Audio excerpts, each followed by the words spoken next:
thinking. Read your mind. Good morning, everyone. Good morning. Secretary Radu, will you call the roll, please? Regent Bartel. Regent Bradley. Regent Conley-Kiesler. Here. Regent Crane. Here. Regent Danae Davis. Here. Regent Stan Davis. Here, Kevin.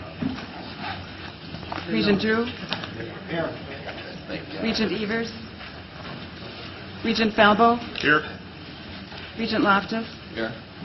Regent Opgennorth. Here. Regent Pruitt. Here. Regent Smith. Here. Regent Spector. Here. Regent Vasquez. Here. Regent Walsh. Regent Wingate. Here. Regent Womack. A quorum is present. Thank you. The minutes of the December 10th and 11th meeting of the Board of Regents have been distributed. Are there any additions or corrections? If not, they stand approved. You also have seen a written report from the Wisconsin Technical College System Board. Are there any questions or comments on that?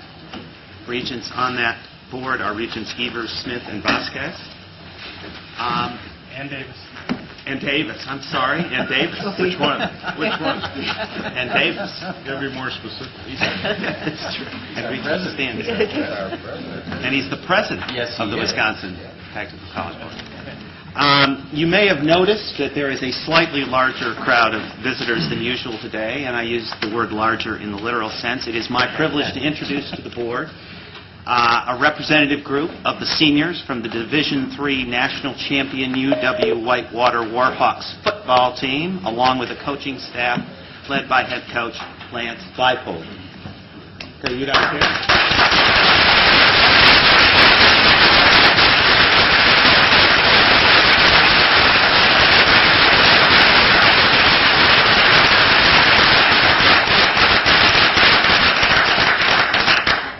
Back in December, the Warhawks claimed their second national title in 3 years with a 38-28 victory over Mount Union College in the 37th Amos Alonzo Stagg Bowl.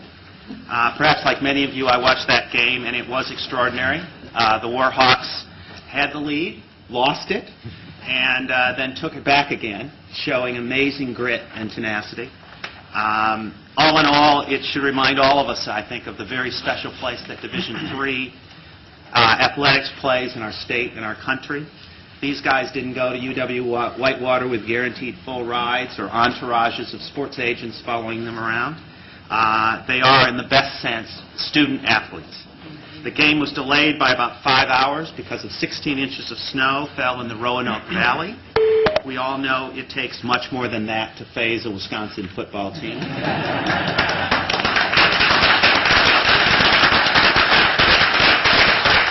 With the victory, the Warhawks also snapped Mount Union College's 29-game winning streak. All in all, pretty impressive. On behalf of the board, we'd all like to offer our congratulations and introduce the Warhawks head coach, Lance Leipold. Coach?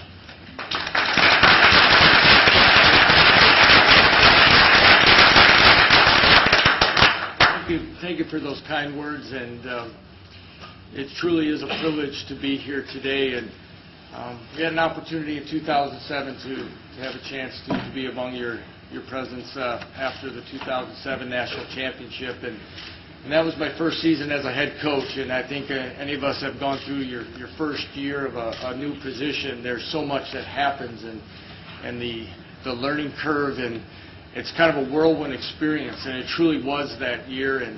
And to have the opportunity for our team to have that type of success just 2 years later has allowed myself and I think our staff to appreciate things even more, the hard work that goes in and everything that happens on a day-to-day basis.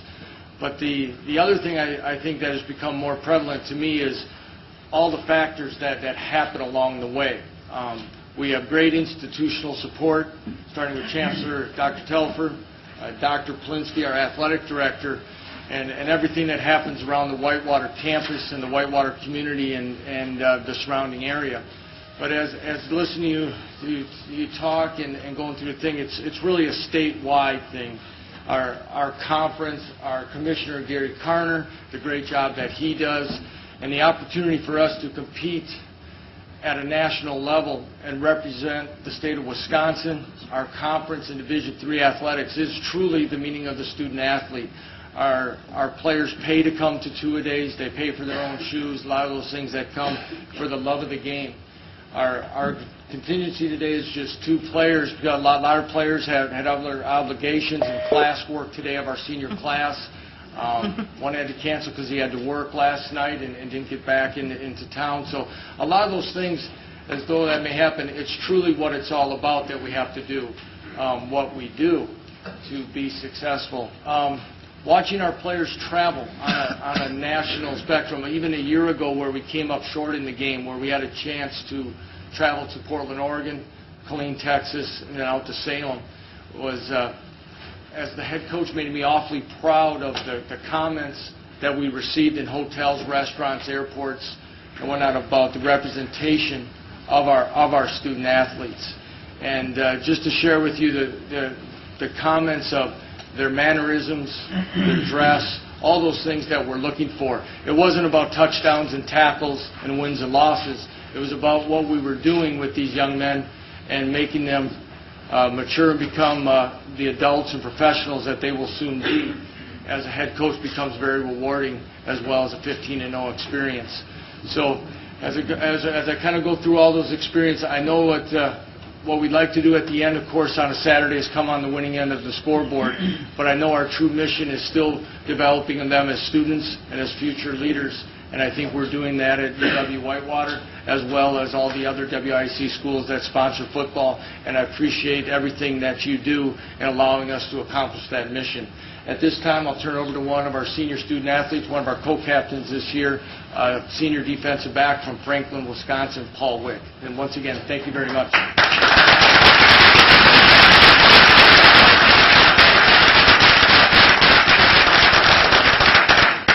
Good morning. As Coach said, I'm Paul Wick, and I was a senior safety on the Whitewater football team. But now I guess I can officially say, as weird it is, I'm a Whitewater alum. I was, myself along with 2 other players on our team, were lucky enough to graduate the Thursday before the national championship. And since we weren't able to attend the ceremony on Saturday with the rest of our graduating class, we had a small ceremony held in Salem, Virginia with our coaches, staff, and our teammates. I was also elected as one of the team captains for the 2009 season. My career at Whitewater started my 2nd year of college after I attended the UW lacrosse and transferred to Whitewater. Upon transferring, I declared my major as finance, with possible plans of attending law school after. After my 3rd season on the Whitewater football team, I was faced with the decision of whether going on and graduating, possibly going on to law school, or coming back to my final season of eligibility at Whitewater. This decision came as a tough one after we had faced a loss in the previous game in the national championship. After the season, I sat down during my break and talked with my parents, family, friends, teammates, and coaches, and decided after talking with them to fulfill the commitment I made to myself, my teammates, and all these other individuals 2 years prior to fulfill that. Going into that summer, I knew I had to start building my resume with professional experience.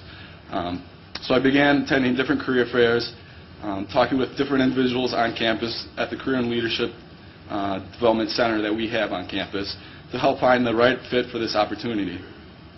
After attending a career fair, I got a call about a possible internship opportunity with Northwestern Mutual. After talking with them and interviewing with them, I determined that this was the right opportunity I was looking for. Not only was it the opportunity to get the professional experience, but it was also a top 10 internship, something that would look great on my resume. During the summer, I realized that working for Northwestern Mutual wasn't exactly what I was looking for to do as a career. But at this point, I realized that I needed to begin looking elsewhere to look for my career path. Being a finance major, a lot of our coursework relates to the stock market and that sort of stuff, and I thought that's something I might be interested in, so I started looking around for possible work opportunities there. I remembered from the spring semester that I had 2 stockbrokers come in that started a company in Milwaukee. So after talking with my professor, I got in touch with these 2 individuals, and after interviewing with them And 3 interviews later, they offered me a position as an investment specialist at their firm in Milwaukee. This was a weight off my shoulders, as you can imagine. Going into my last semester at Whitewater, I did not have to worry about finding a job since I already had one prepared for me after school. That was one less thing that I had to worry about going into my final semester. You know, I largely credit UW-Whitewater for giving me the facilities as well as different opportunities to achieve this position and have the skills that I needed to stand out in the eyes of people that I was interviewing with. And I would just like to end by thanking all of you, not only on behalf of UW-Whitewater and the football team, but for students across the state that you guys help support and give us these opportunities every day to both succeed academically and athletically. Thank you.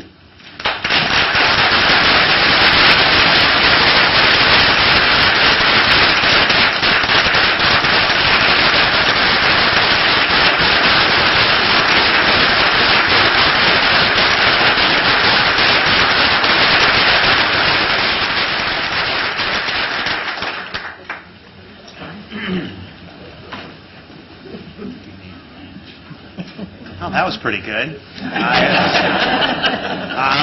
Can we go home now? Thank you. Yeah, let's call it a day.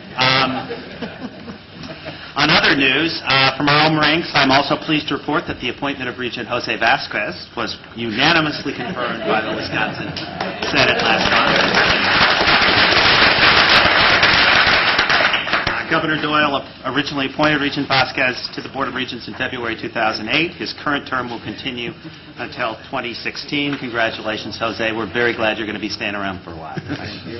I do have a lot of Regent news here today. In other Regent news, I feel like I'm a reporter. This past Sunday's Wausau Daily Herald ran a story on People of the Decade, featuring the profiles of 50 people who have made a difference to life in Wausau and north central Wisconsin. One of those named was none other than Regent Mark Bradley. Now Mark isn't here with us today, so he doesn't have the opportunity to be embarrassed or humiliated by what I'm about to share, but in citing Mark's work for the Board of Regents in his term as board president, the article said, and I quote, "Bradley oversaw a continuing expansion of participation in the UW system, something that improves residents' lives and strengthens our state's economy. One of the key initiatives Bradley oversaw was a program that aligned higher education offerings with regional employment needs, assessing and responding to the ways that Wausau needs are different than from Milwaukee's. There remain few state institutions that affect life here as much as the UW system, and this decade, Bradley was a key contributor to that system's work." So in his absence, congratulations to Mark Bradley.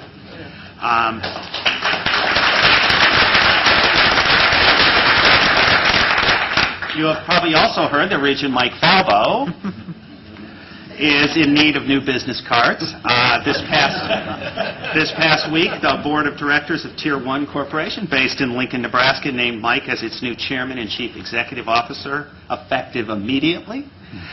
Tier 1 Corporation is the parent company of Tier 1 Bank, a $3.1 billion federally chartered savings bank and the largest publicly traded financial institution headquartered in the state of Nebraska. In making the announcement, the company's lead independent director, Charles Hoskins, said, and I quote, "The recent challenges faced by the financial industry in Tier 1 will require a highly qualified, strong leader going forward, and we believe that Mike is exactly the right person for this role." Just like I wrote it for him. It's always good to clear that stuff beforehand. His extensive experience, industry reputation, and strong management skills will be key to taking us into the future. The board believes this will be a win for our employees, our investors, and our customers. Mike's broad public service background and civic commitment will also be an added benefit for our community and our market area. Congratulations, Mike. We're confident you'll live up to the billing. The good news for us is that this does not mean you are leaving the board, and I understand you have committed to the commuter lifestyle for the time being. Congratulations. And I'm very...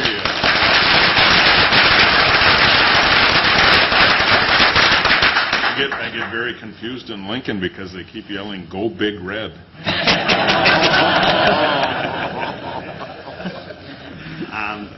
On the Regent's personal life front, I am pleased to report that on Christmas Eve, Regent Kevin became engaged to be married to Kelly Jo frat house.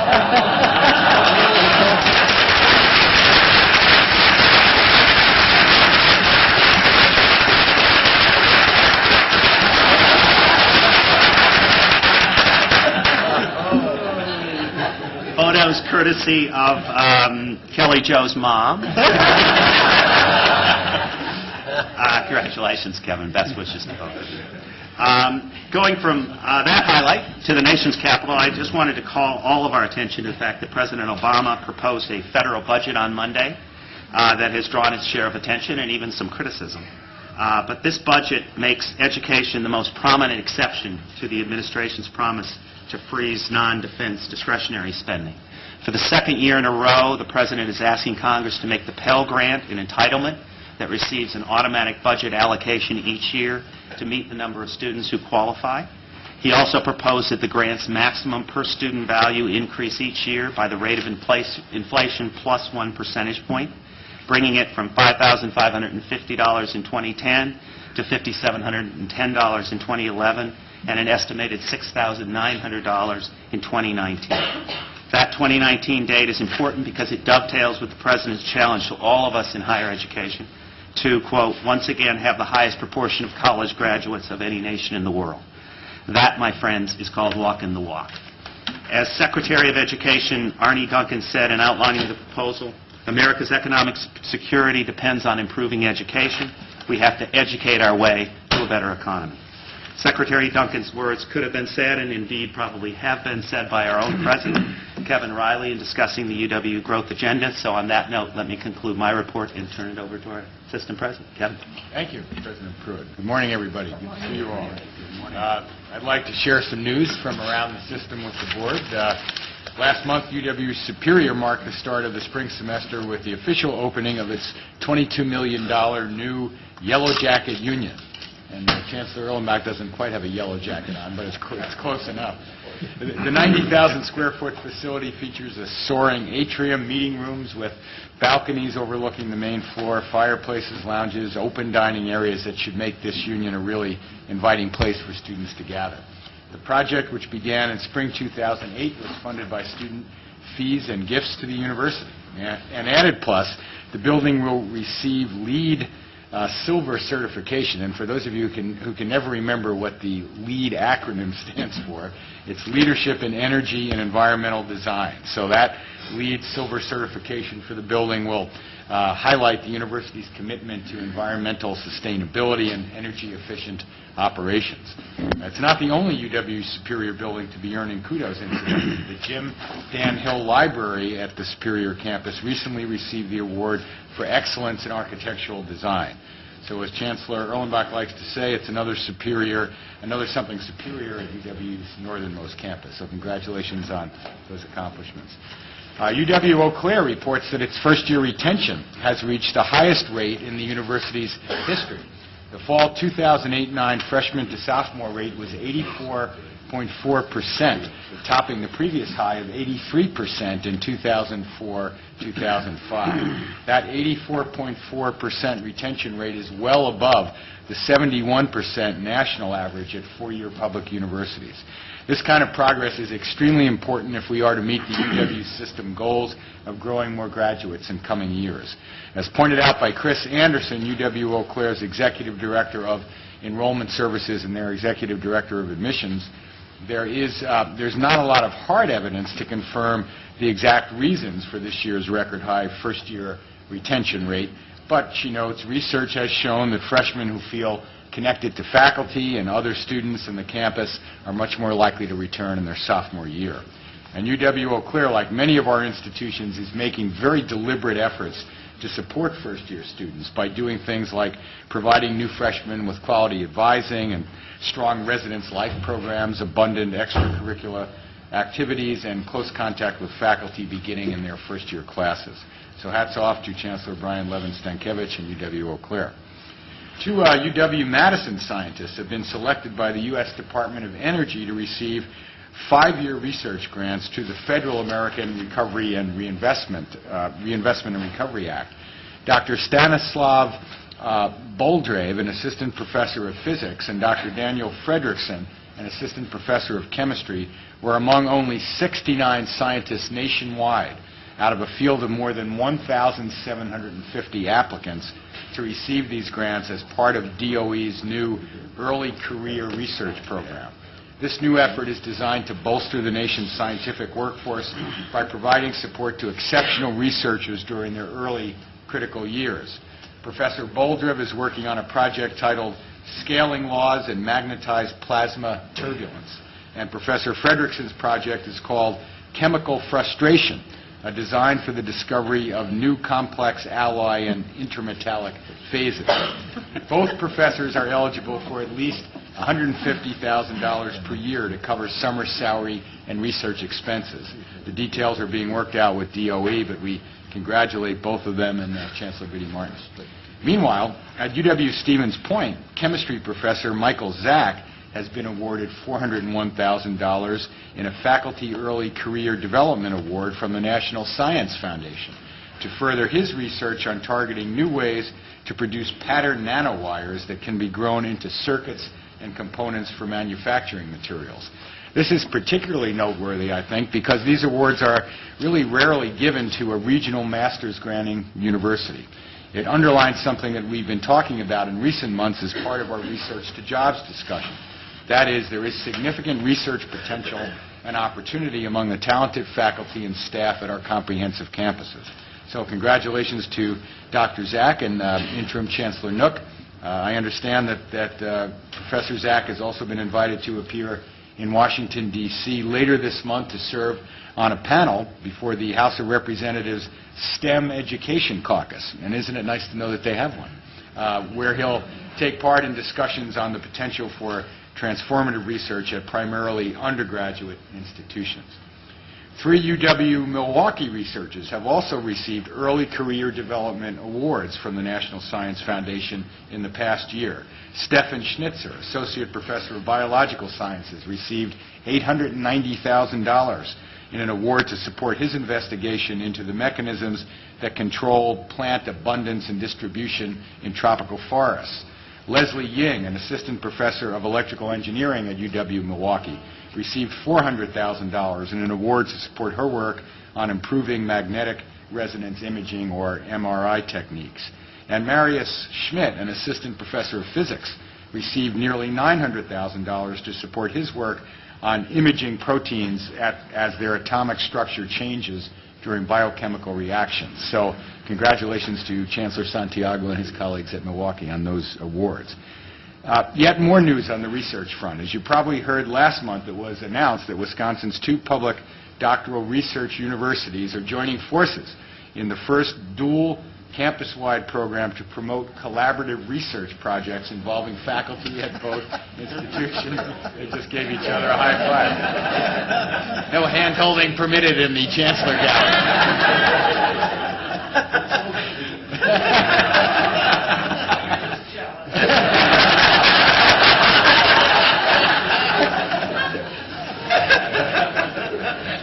UW-Madison Chancellor Biddy Martin and UW-Milwaukee Chancellor Carlos Santiago have officially launched the Intercampus Research Incentive Grants Program, which will award $300,000 in intercampus grants to support joint research and promote partnerships.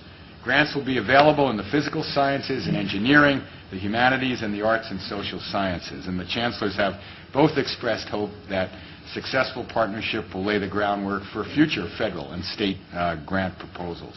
So I wanted to cite all of these early career awards this morning for our younger researchers and the new collaborative research initiative between Madison and Milwaukee to emphasize to the board how hard we work at making UW campuses attractive homes for the best talent from around the country, the best young talent from around the United States and the world.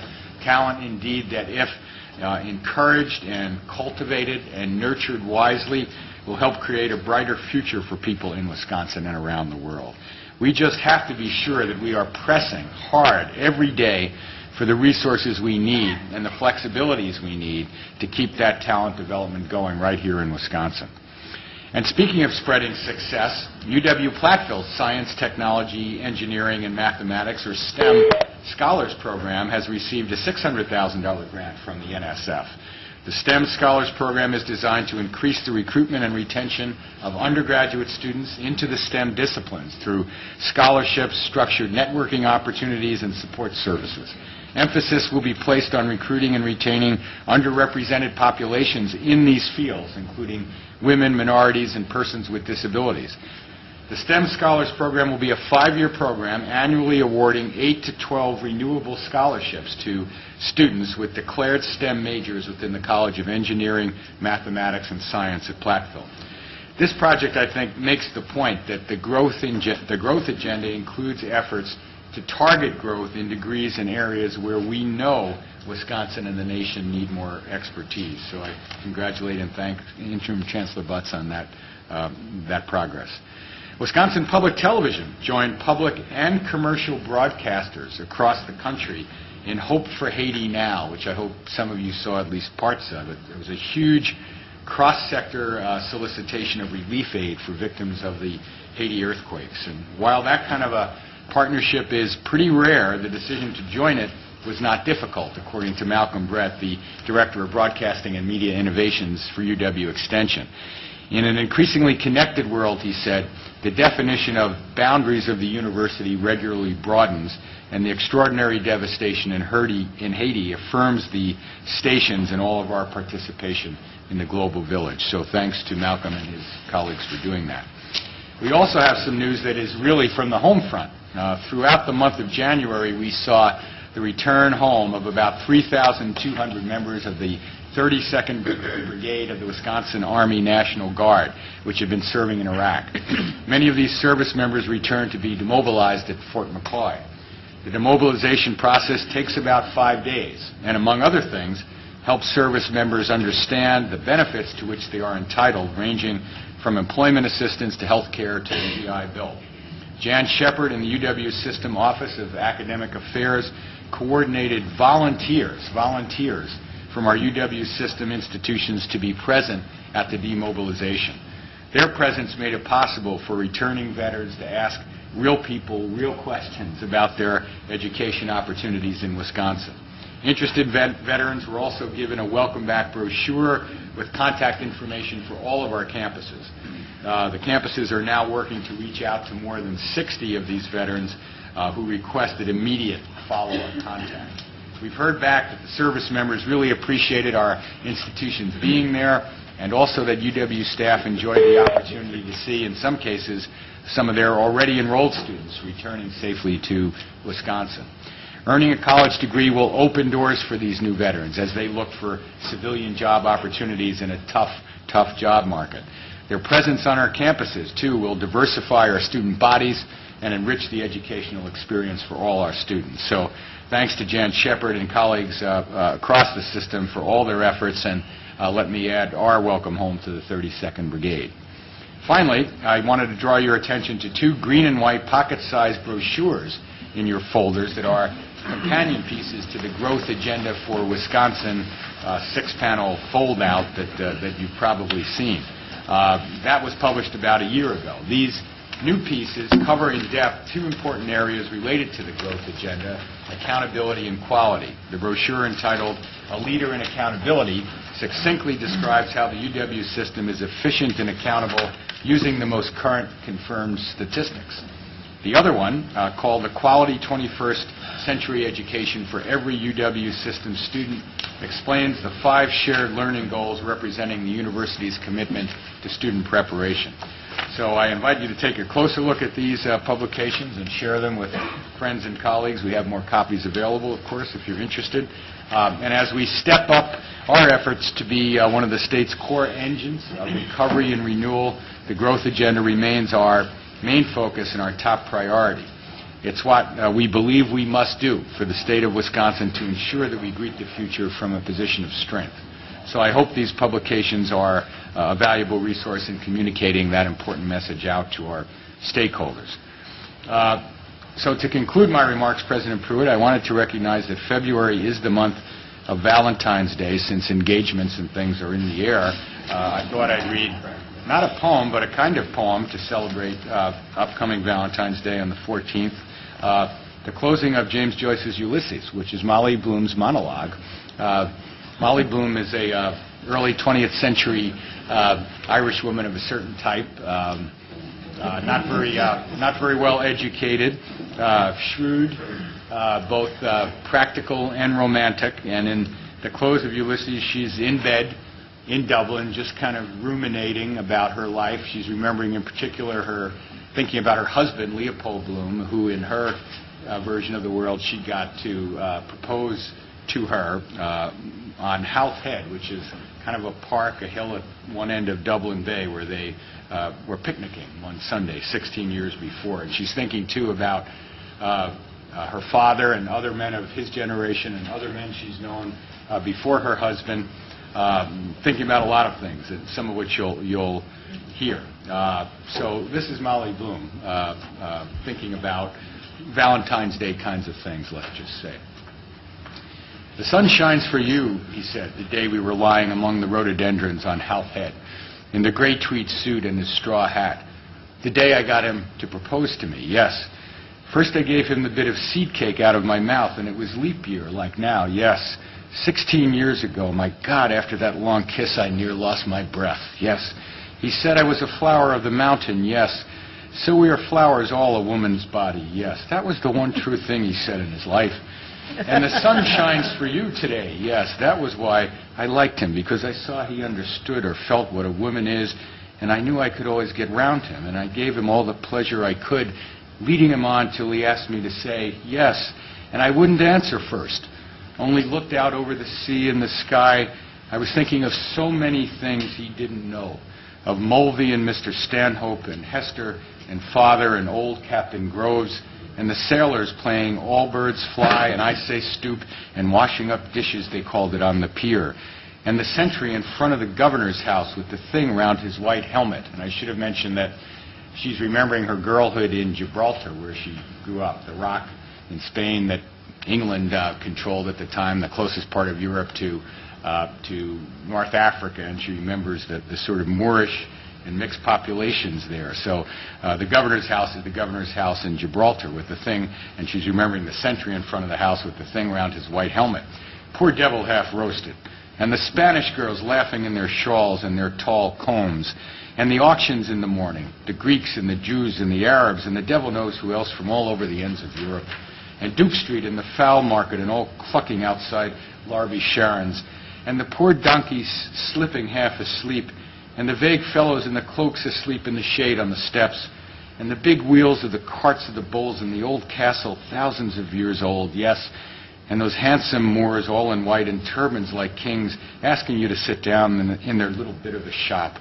And Rhonda with the old windows of the posadas, two glancing eyes, a lattice hid for her lover to kiss the iron, and the wine shops half open at night, and the castanets, and the night we missed the boat at Algeciras, the watchman going about serene with his lamp, and oh, that awful deep-down torrent, oh, and the sea crimson sometimes like fire, and the glorious sunset, and the fig trees in the Alameda Gardens, yes, and all the queer little streets, and the pink and blue and yellow houses, and the rose gardens, and the jessamine and geraniums and cactuses, and Gibraltar as a girl where I was a flower of the mountain, yes, when I put the rose in my hair like the Andalusian girls used. Or shall I wear a red? Yes, and how he kissed me under the Moorish wall, and I thought, well, as well him as another.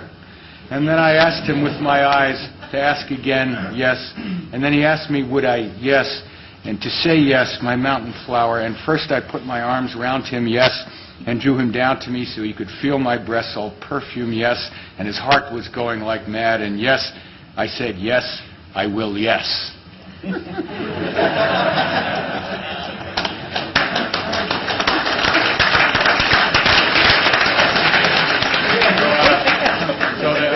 Ulysses ends with the word yes and a great embrace of love and life and all it implies, and that's why Ulysses is a comedy and not a tragedy, and I think that's a good mode, the comic one, to go into Valentine's Day. So happy Valentine's Day to everybody. Oh, thank you, President Riley. As you had a bit of a flashback, I had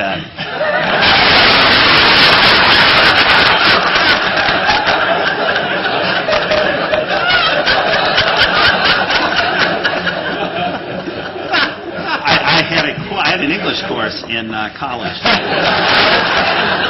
Not the flashback we want to hear about. Didn't think so. We're not going any farther here. We're moving right to the report of the Education Committee. Seems appropriate. It does. Regent Crane. Listening to you, Kevin, it gives me confidence that we still believe in the liberal arts, and I appreciate it. The Education Committee had a fairly long meeting yesterday, and we covered a number of very substantive issues. The conversation was thoughtful and sometimes pretty deep.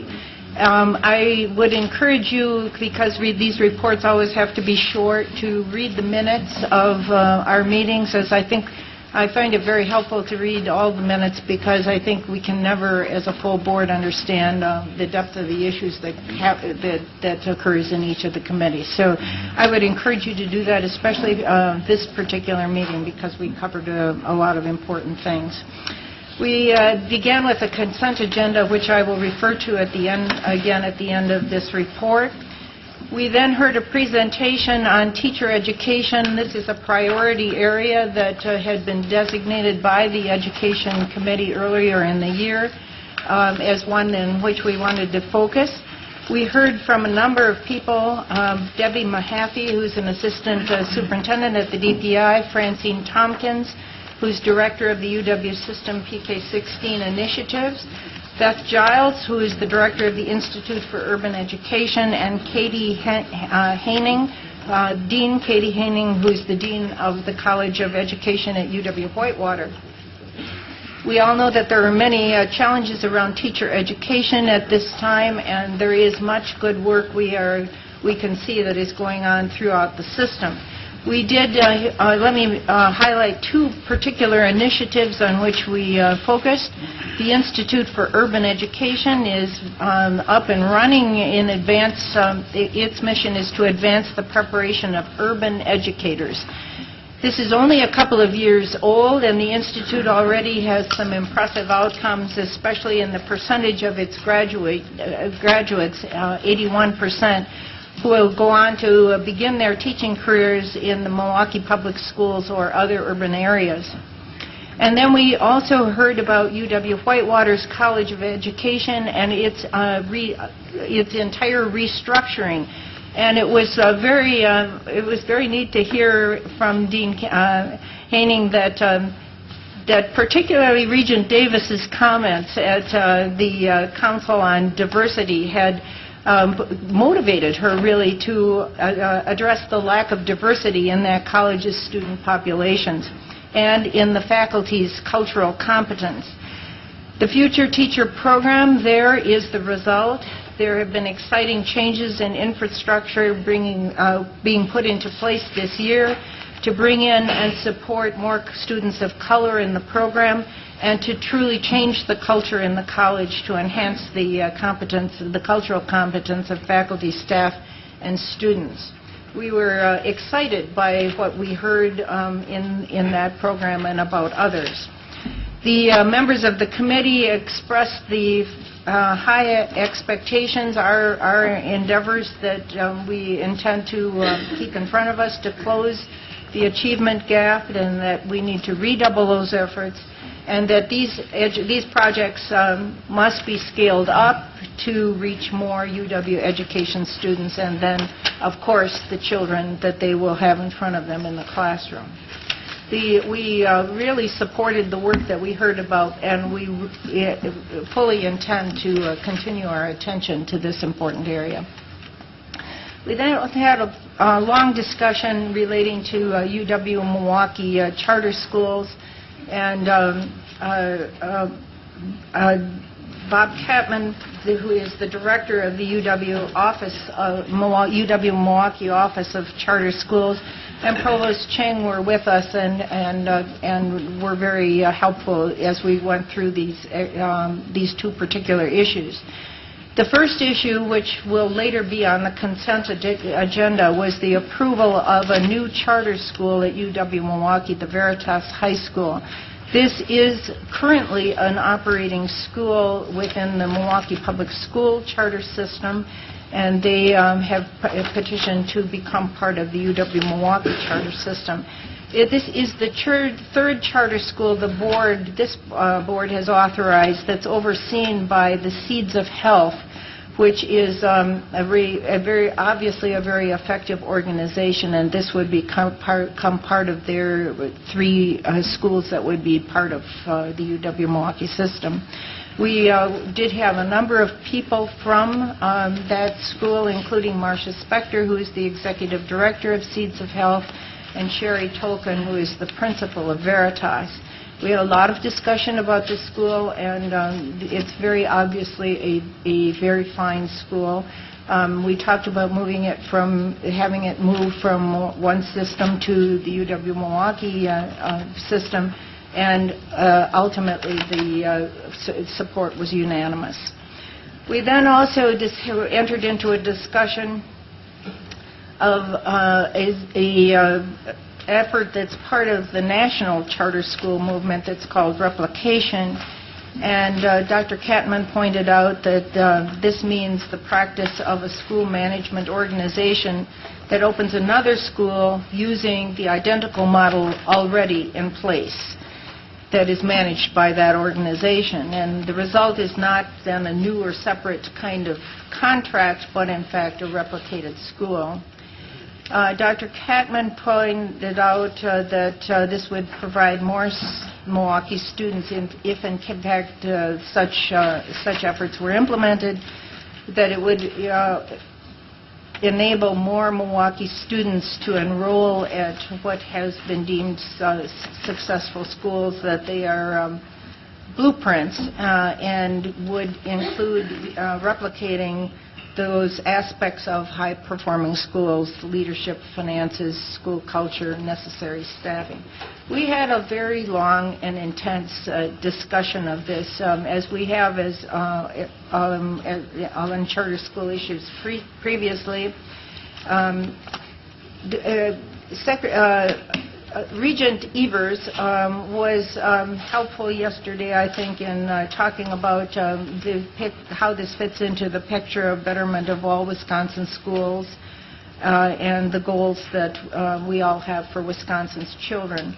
And a number of us expressed the importance of whatever happens in charter schools that are under our auspices, the impact that it has on the wider picture, and certainly a lot of that focus is on Milwaukee, but not only on Milwaukee, but on other Wisconsin schools as well. The board did look at some proposed guidelines, and in the end expressed support for the idea of replication, as long as it's done carefully and deliberately and with thought about where it leads. So we express support of the policy that will be developed, that will be coming back to our committee and to the board ultimately again. And this will probably come forward again later this spring. We heard 2 very important reports from Associate Vice President Stephen Collison. I would really encourage you to look at those reports themselves. They are very interesting information about what we have within our system.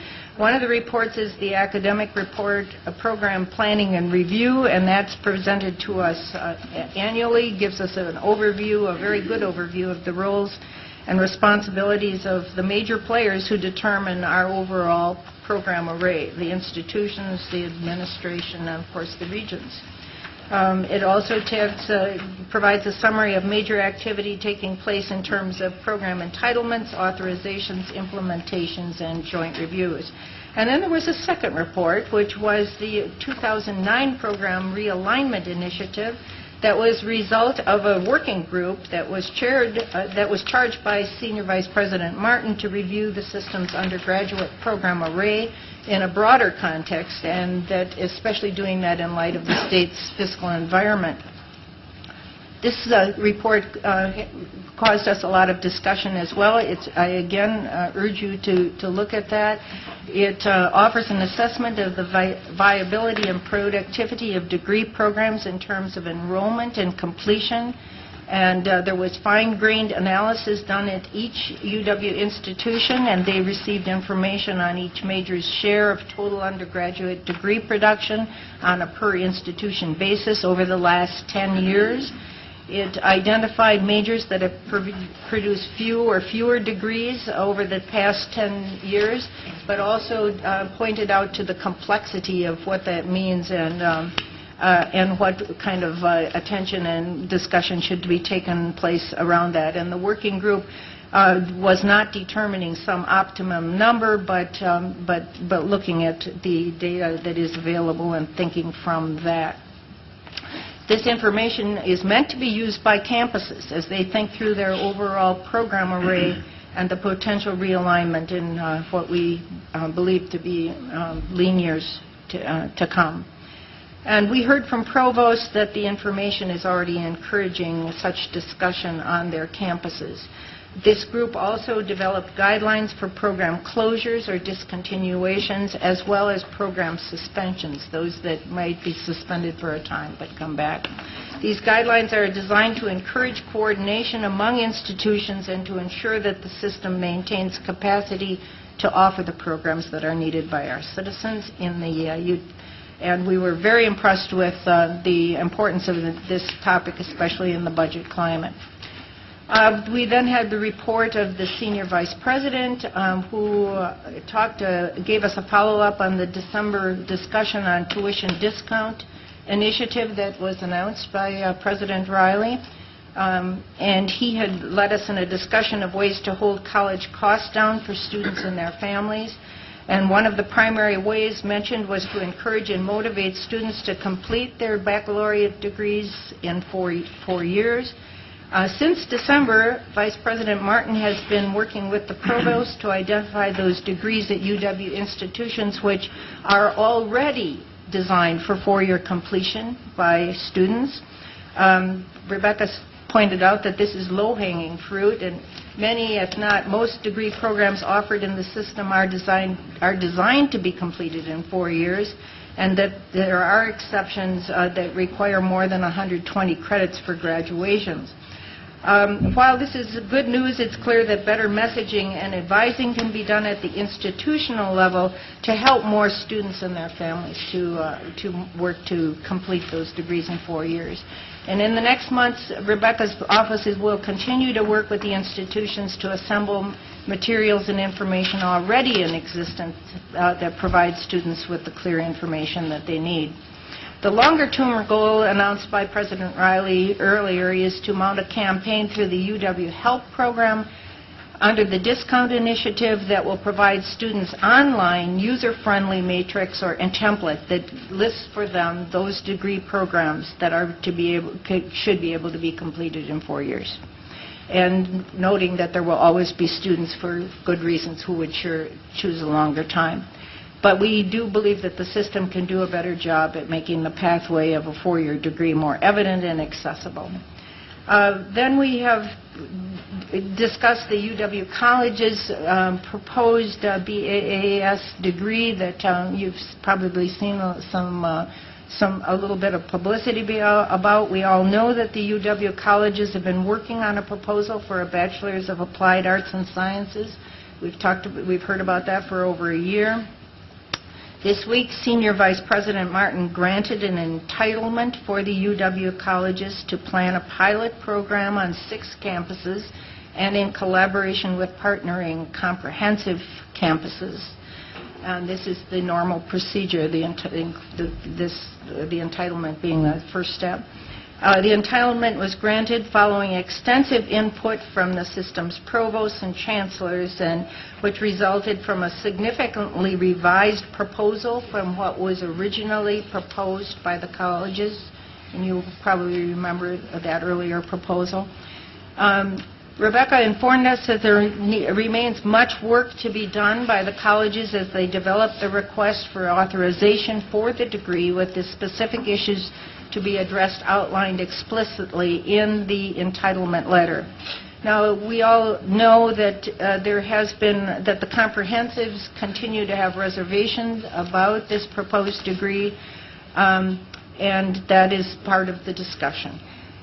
We heard from both Chancellor Wilson and Provost Lampe about the excitement within their faculty and within their institutions, and the potential adult and place-bound students and employers who will be affected by this degree. It's possible that this degree will come forward to the Regents sometime in the near future, and we wanted to give you an update on that. The consideration of this proposed degree will require a change in the would require a change in the mission statement for the UW colleges. So this is obviously it's another very substantive area that will take additional time in the future. And now I would like to present the consent agenda. In addition to the minutes, we've proposed the following. Resolution 11A2, approving the BS in Environmental Health at UW Oshkosh.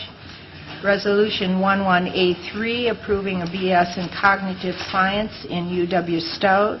Resolution 11A4, approving the appointment of Catherine Marks to the Wisconsin Partnership Programs Oversight and Advisory Committee.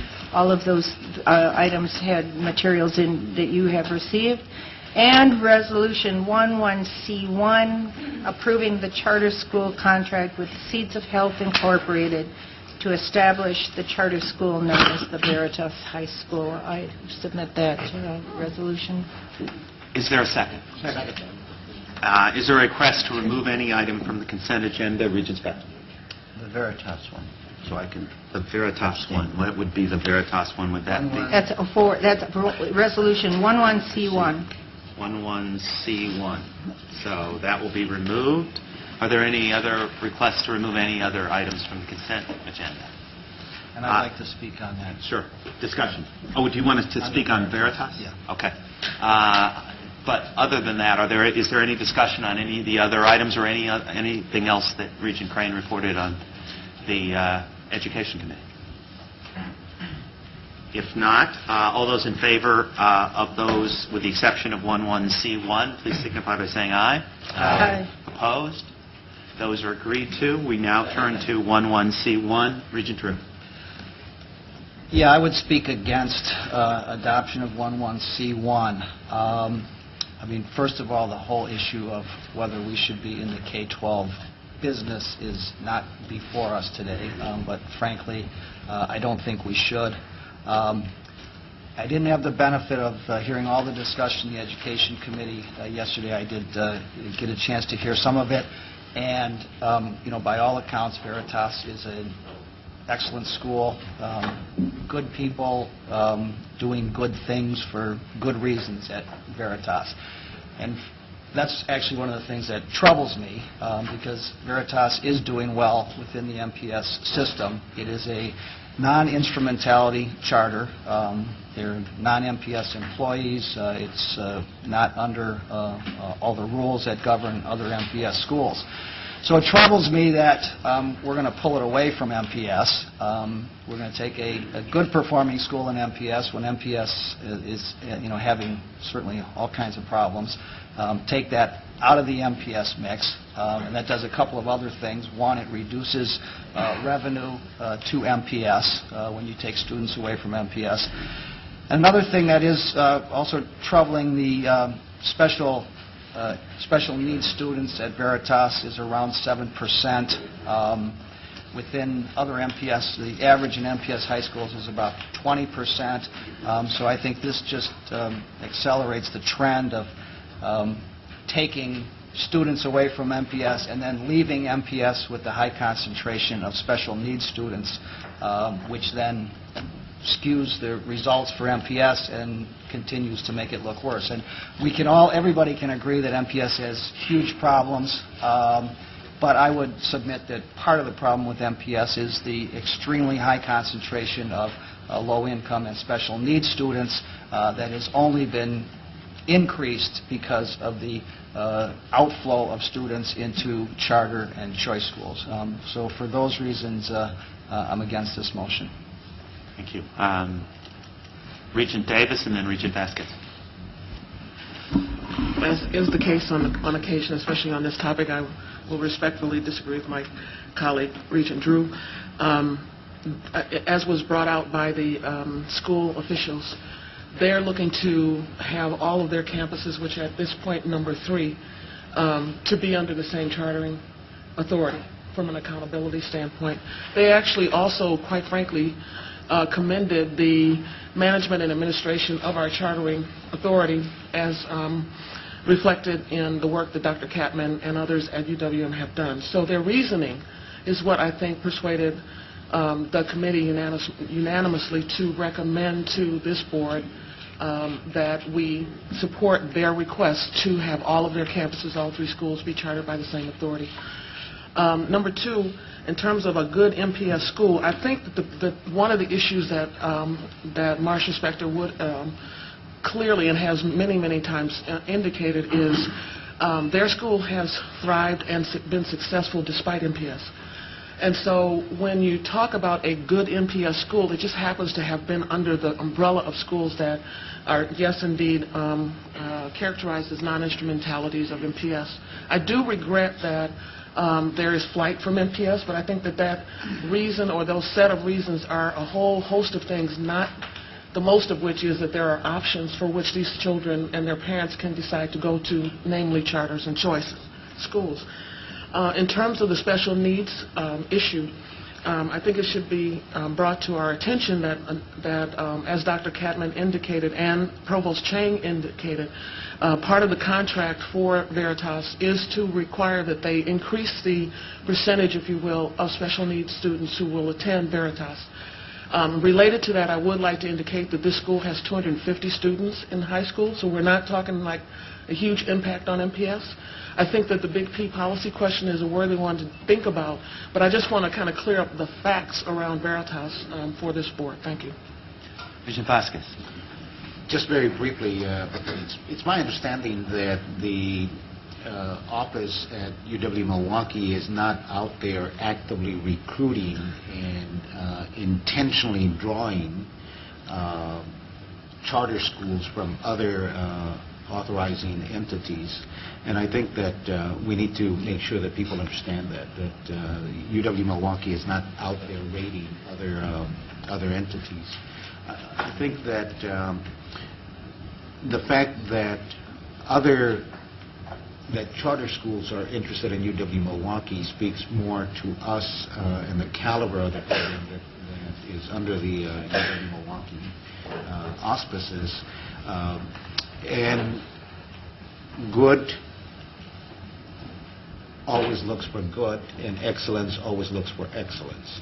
And so we have to recognize that, at least from my understanding, that when a charter seeks to come to us, it is their decision. It is not us, I'm speaking us in terms of UW-Milwaukee, going out there and, as I said, raiding other entities. So I just want to make sure that we understand that is not the case here. Regent Cran. The kind of discussion that is taking place now is part of the whole very serious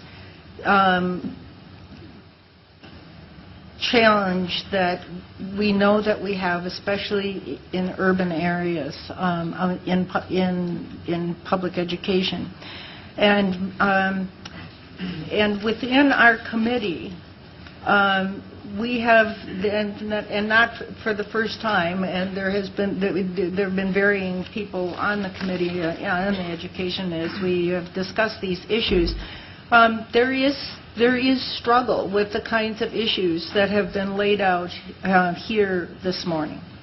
And I don't think that's going to stop because I'm part of, I'm struggling with those issues myself. And some of it has to do with philosophy, and some of it has to do with the whole climate around charter schools, the direction that education is going, and the challenges in urban areas, Milwaukee, but not only Milwaukee, but other places. Within our committee, as has been pointed out, there was no question at all about the quality of the school.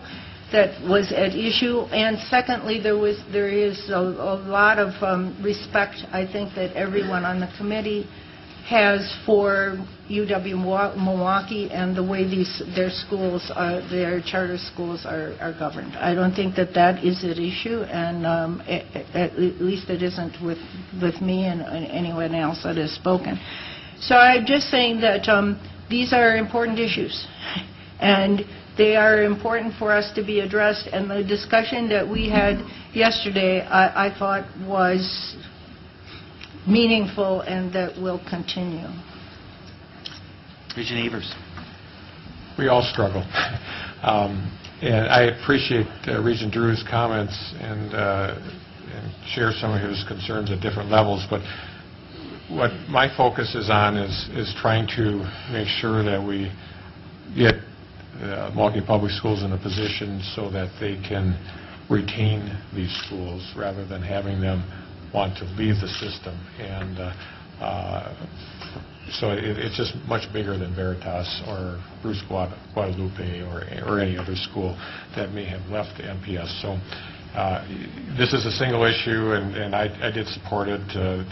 The total of schools that would be under UWM's jurisdiction will remain approximately the same because they'll be losing one next month and or at the end of this year.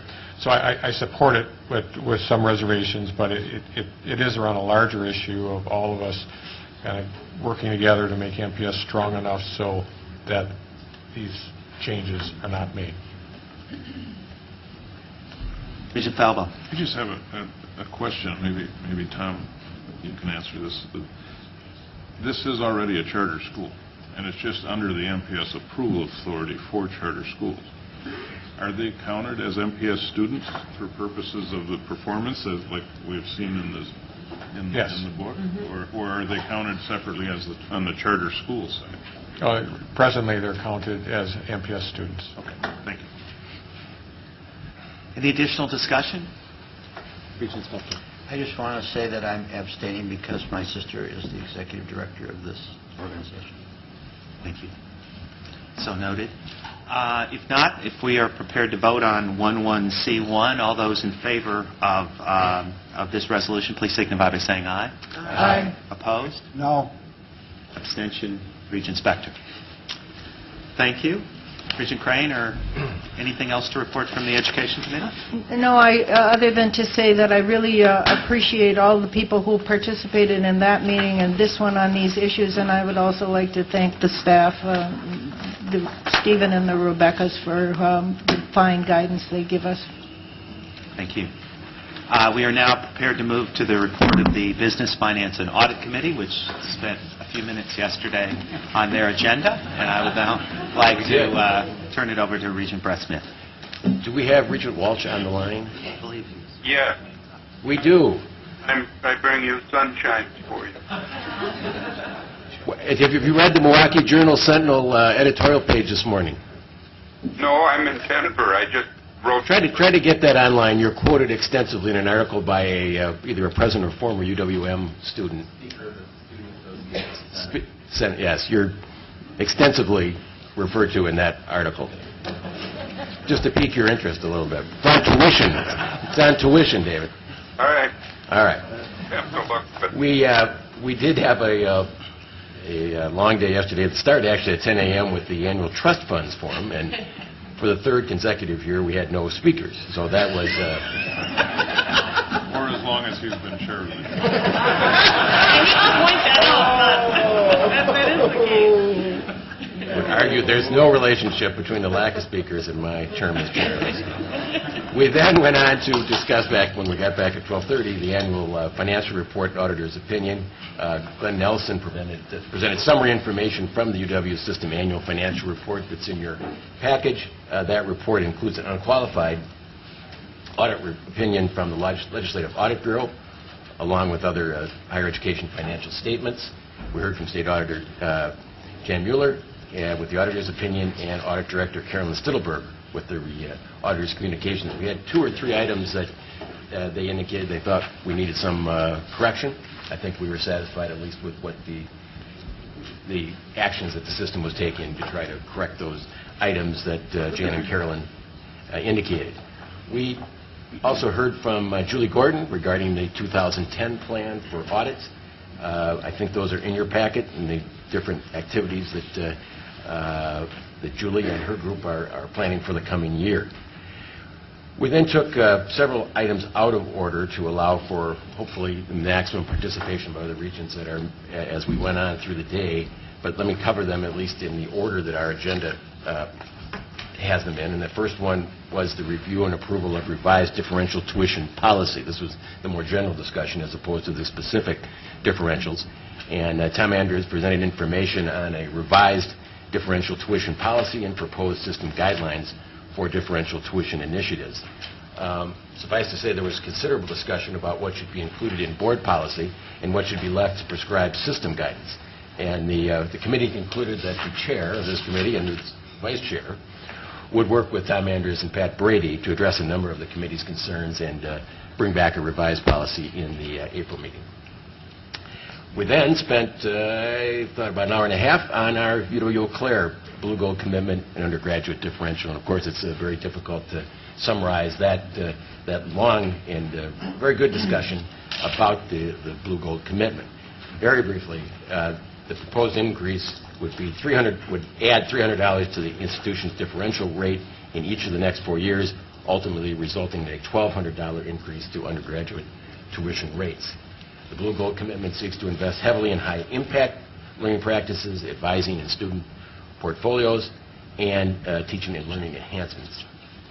In addition, up to 40% of the revenues generated would be available for financial assistance to those students with demonstrated need. Funds raised by the UW-Eau Claire Foundation may be used to lower that 40% allocation to financial aid. Outcomes, of course, would be reviewed every 5 years. We had a number of student speakers speaking about the process, the student input. We had both for and against, very good presentations by the students, those who were in favor of the Blue Gold Commitment and those who opposed it. And after a long discussion, again, we'll have, I'm sure this is going to be taken out of our agenda at the end, and there are people available who can speak to some of these issues if you have questions. But after, I think, considerable discussion, I think there was, at least on the committee, a consensus that we want to know more about the details of the expenditure plan. And the resolution that we eventually approved, which is in the back of your materials here, includes a requirement for an expenditure plan to come back to the board in May of 2010. So the vote was unanimous to approve, but with the requirement that we get more detail, in fact, the detailed expenditure plan in May of 2010. I'm sure there'll be questions on that, but that's all I'll say right now on the Blue Gold Commitment. Of course, we had 3 other differentials. First, the UW-La Crosse Academic Excellence Initiative, and Chancellor Gao, along with representatives of the UW-La Crosse Student Association, addressed the committee and presented information about the continuation and the annual adjustments to the existing UW-La Crosse Excellence Initiative. Students, of course, were here to explain different parts of that. There are a lot of questions from our committee about understand the financial plan and the future increases under that plan. And I think what it came down to was the students' preference was to have a smaller increase in year 2 with the 6% increases thereafter, rather than having a larger increase in year 2 with 3% increases after that. The new plan will also combine the 2 existing differentials into one. And after, again, a good discussion and questions, the committee approved Resolution 12D2B. The 2 other differentials we had were from UW Stout. The first one had to do with access to learning. Chancellor Sorensen presented information about this differential. This was established in 1999. Adds 5% to resident undergraduate and graduate tuition rate, and currently amounts to $9.48 per credit for undergraduates and $15.26 per credit for graduate students. Students were here to speak on that issue as well, and the committee approved that resolution. The other UW Stout one is customized instruction. This was also established in 1999 and allows UW Stout flexibility to charge market rates, for customized program certificates and courses developed to meet market needs. Committee questioned again on pricing, how the pricing is set, who the peers were for this particular program, and again unanimously approved that resolution. We heard from Doug Herr on the annual trust funds report. These trust funds, again, are the gifts and bequests made directly to the UW institution. And as of June 30th, 2009, the fund's net assets were $375 million, which is down from $430 million at the end of the prior fiscal year. We had 2 reports from Ed Meechan on technology, dealing primarily with the major technology projects that are going on at our different campuses. 3 of them that we heard from Ed about were UW-Eau Claire, the Student Information System at UW-Eau Claire, the Identity and Access Management Program, and the Legacy Budget Project. All of these are on schedule and within budget. As with every meeting, we also heard from Tom Andrews on our HRS system. Tom reported that due to some staff shortages, the technical development area is slightly behind schedule, but that other key areas are on schedule, and the budgets are actually at or slightly below the plan. Final thing I'll mention is a report by Lynn Paulson. He presented an overview of key schedules in our UW system annual budget. He also gave all the members of the committee a CD which contains all 4 volumes of the UW system budget. I'm sure if anybody else wants that, Lynn would get that to you, but it's a good, interesting presentation.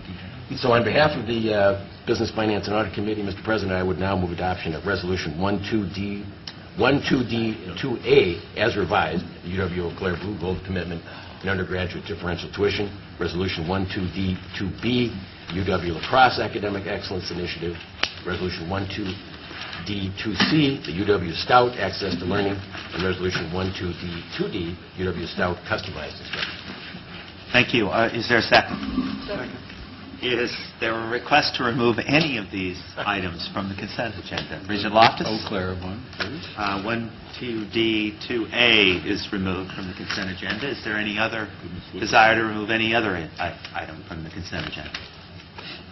If not, why don't we vote on the consent agenda and then come back to the, is that appropriate? All those in favor of 1, 2D, 2B, 2C, and 2D, please signify by saying aye. Aye. All opposed? Those are agreed to. We now return to 1, 2D, 2A. Regent Loftus. Thank you, Mr. President. At the end of my remarks, I'm going to make a motion to delay consideration of this until the May meeting. And my reasons are as follows.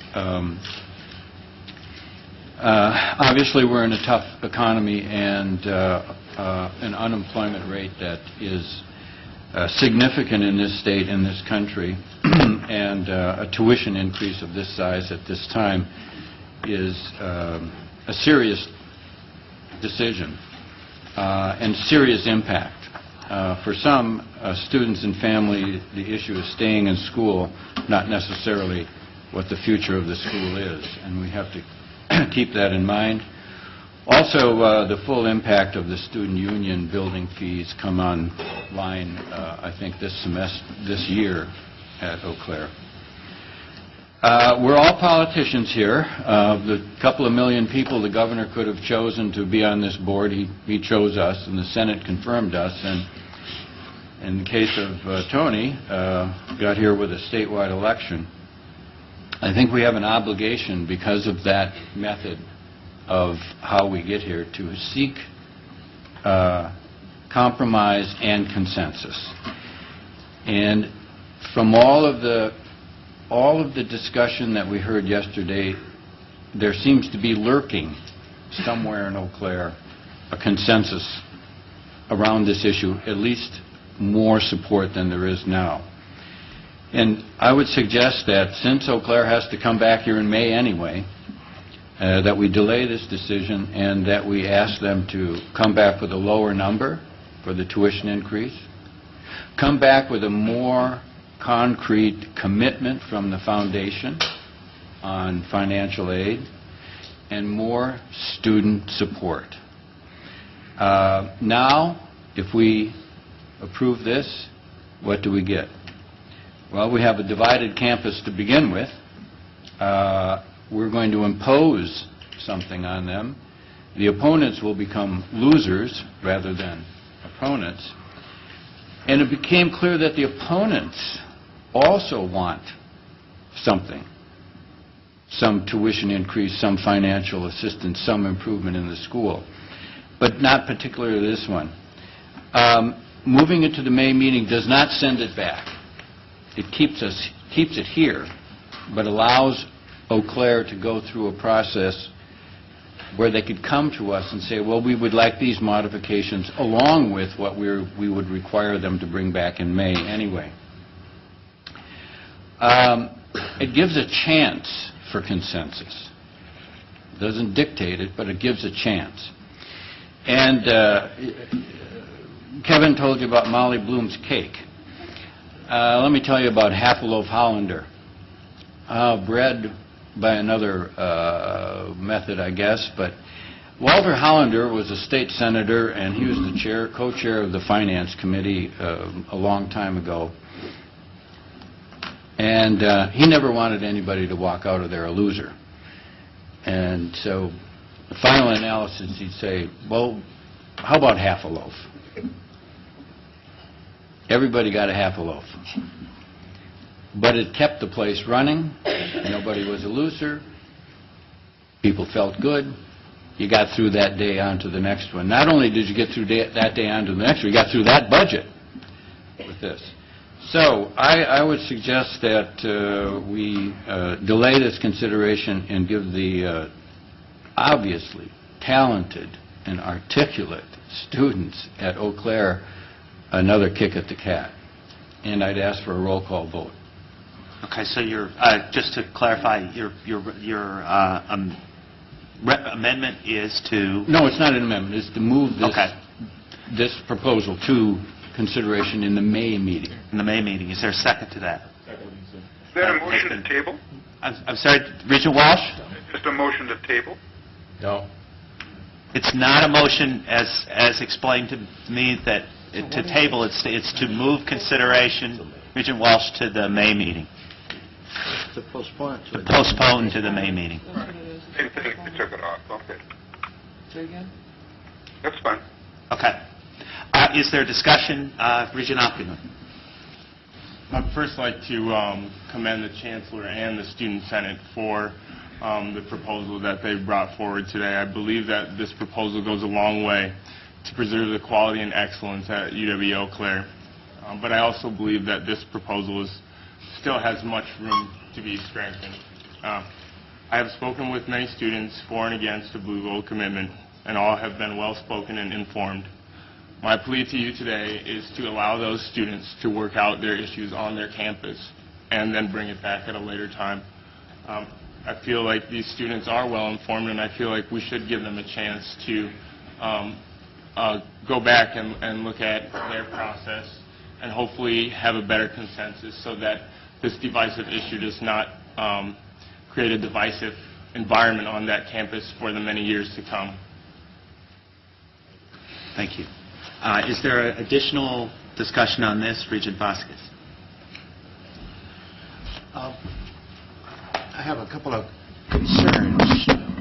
One has to do with the fact that there seems to have already been an extensive amount of discussion at the campus level on this topic, and it also is clear that the responsible and recognized shared governance bodies of both the faculty and the student body have been engaged in that discussion. And the Chancellor, as a result of that, has moved this forward. I don't believe that he would have ignored those two rather important bodies and have moved this forward to us. It would not have gotten to this stage. So I think we have to respect that that process has happened. Another concern that I have is there a commitment on this board to clearly step forward and make a decision when this comes back in May? What happens if between now and May the faculty or a group not necessarily tied to the shared governance structure steps forward and says, oh, excuse me, we don't think our voice got heard. And so for the sake of whatever, we then say, oh, we need another opportunity. So instead of May, we now go one more. And then parents step forward. Our voices haven't been heard. So I think that my concern with this is that if we're doing this, will it eventually become a frustration that will never come to a conclusion because of our delay as a board to make a decision? And so I'm concerned about simply moving it forward. The other concern that I have is, and I really don't know this because I'm relatively new at this, but it's the question of shared governance and what does that really mean ultimately to us in terms of how we integrate that into our ultimate decision-making responsibility. Is shared governance one that says, if one group steps forward and says no, regardless of whether the issue makes sense or not, we say, well, I guess that means no. And even though on the face of everything, it is the right decision, but because of shared governance, one entity said no. I don't believe that's the case. And I think that in this particular instance, I personally believe that on the face of all of this, the process has worked. The Chancellor has invited, has solicited, and has obtained, and has brought forward to us the best decision possible. And we need to accept that, ask questions, which is my understanding that has happened, and we need to make a decision. To delay it one more time, my worry is that we will not make a timely decision. Regent Loftus. Well, we definitely have the power to send this back to the campus for further consultation. That's not the motion. The motion is to keep the decision-making right here, but delay it until May. So it is our decision. If the campus chooses not to make any new proposals, fine. They do have to come back to us in May. It is on the agenda in May already. So I'm not asking that we send it back. I'm asking that we delay the decision and give the campus a chance for greater discussion and perhaps consensus, but keep it with us in this family rather than sending it back. Regent Conley-Keys. It's difficult for me not to compare what we've done in the past. So, Biddy, if I see something that's not right, please correct me on this. But, you know, I look at last April when the market was by far worse than it is today, and the economy certainly wasn't any better last April. The $1,000 we did for Madison kicked in immediately. True, it wasn't a gradual in. And yours is gradual? But it kicked in. But it kicked in immediately. First year, right.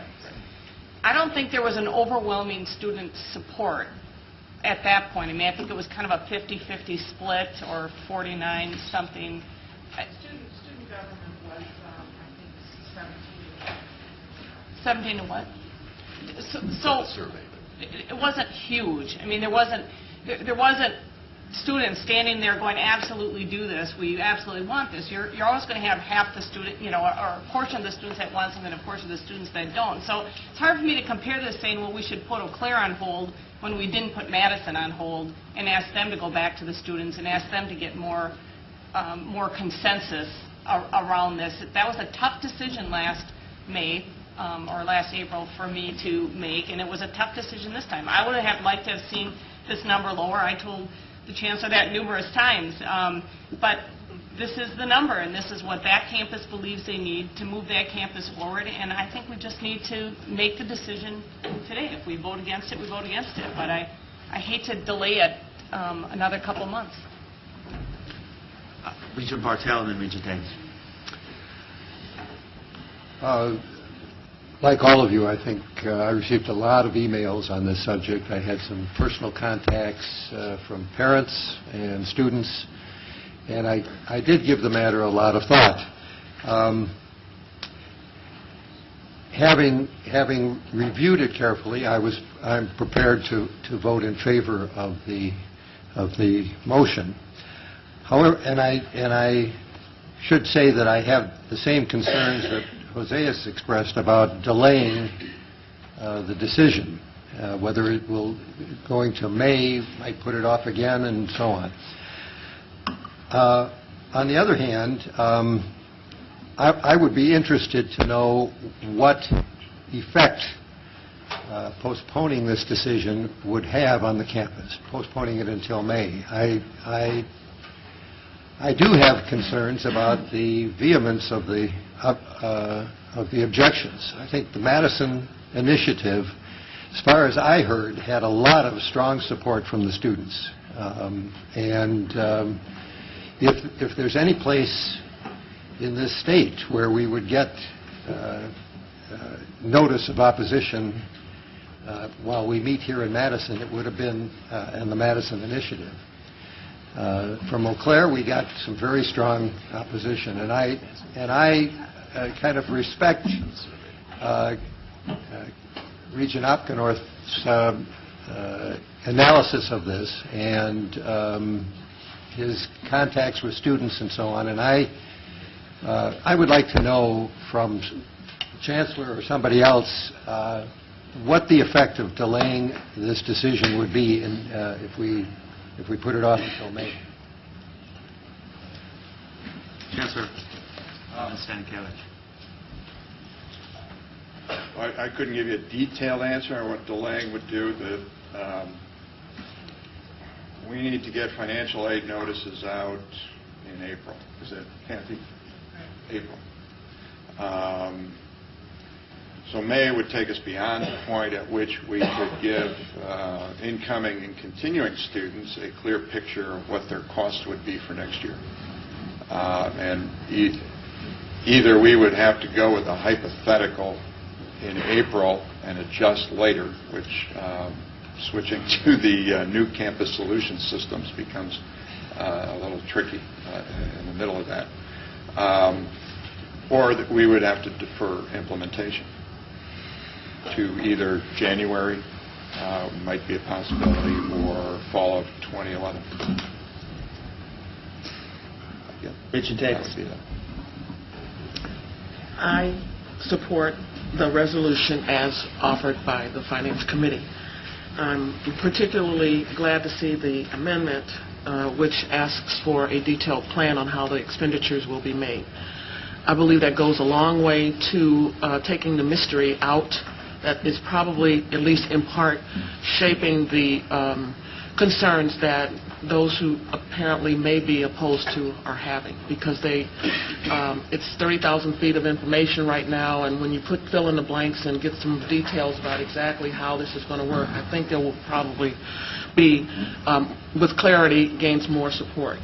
I really, especially in light of the answer that Chancellor just gave to Regent Bartel's question, I think that that's an unnecessary and I won't say unnecessary, let me try a different word. I think it's unfair to require that they suffer that kind of ambiguity, changing from the estimate to what the actual will be, or delaying until January of 2011. I just think that's a little bit over the top if the spirit of the motion is to seek consensus at the campus level. So I really like this, and I do respect the fact that there was a lot of participation, is what I'll call it, both for and against at the campus level, and I really am excited about what that means for engagement by students. I think that's exciting personally, because I can remember a period of time where are they, but I think that's not a question as reflected in this particular issue. So in summary, I support the motion. I think getting more information will be helpful, but at least it gives us an opportunity to support campus, to support the process, to continue the movement forward, and yet do our duty, which is to make sure that the devil in the details are some that we can be that we can agree with, if you will, through the approval process in May. Thank you. With the permission of the second, I'll move the amended, so this is on the April agenda.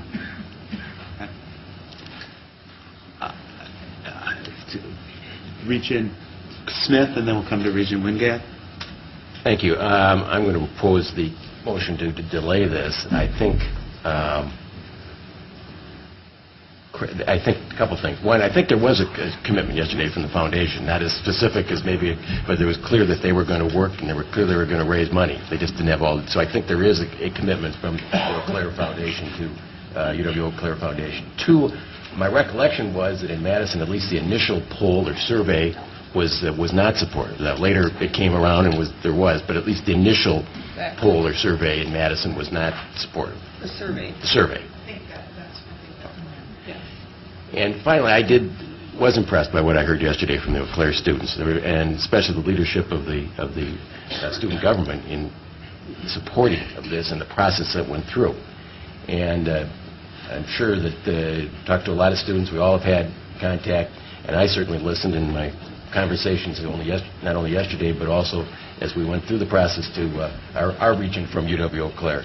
And his opinion has certainly had an influence on my thinking as well. So I think we should go ahead and not delay it and vote today. Regent Wingate. This is a request I've received before, and I've considered it some length. And in light of the extensive process at UW Eau Claire, I have not received significant justification that delaying this will change any of the information before us. After a lot of thought into this proposal that sits before us, I feel I have the information to make this very tough decision today. Thank you. Regent Hockenroth. Earlier we talked about how Madison had conducted an initial survey that was negative to the Madison initiative. It's my understanding that Madison also went back and sent a second survey out, which was favorable. And I guess in this instance, I question why the students haven't had an opportunity to, I should not say they have not had an opportunity, I should correct myself there. Students have had an opportunity, but the survey that Eau Claire sent out proved to be a very effective method to reach students. For many different reasons, I assume maybe some of them felt most comfortable responding to a survey and not going to the Chancellor's Roundtable. Perhaps they were working 4 jobs or taking care of children, but perhaps the survey was the most effective way to reach students. So I guess I kind of feel like the students on the campus should have an opportunity through a survey to comment on the current proposal that is in front of us, and they have not had that opportunity. They've commented on a $1,500 level and the concept of the Blue Gold commitment. And so I would like to see a second survey, and some have asked me, what if the survey were to come back where 60% of the students opposed it and 40% of the students were in favor of it? That shows progress to me, progress that the Student Senate and the Chancellor are still reaching out to those students who felt disenfranchised in this process and felt like they didn't have a voice. And so, having another survey and having that opportunity to voice their opinion, I think goes a very long way in having some consensus.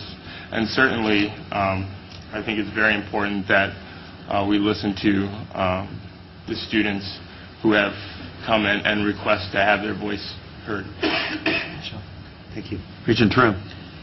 Okay, contrary to what some people might think about me from my votes, I do believe in consensus. I believe you.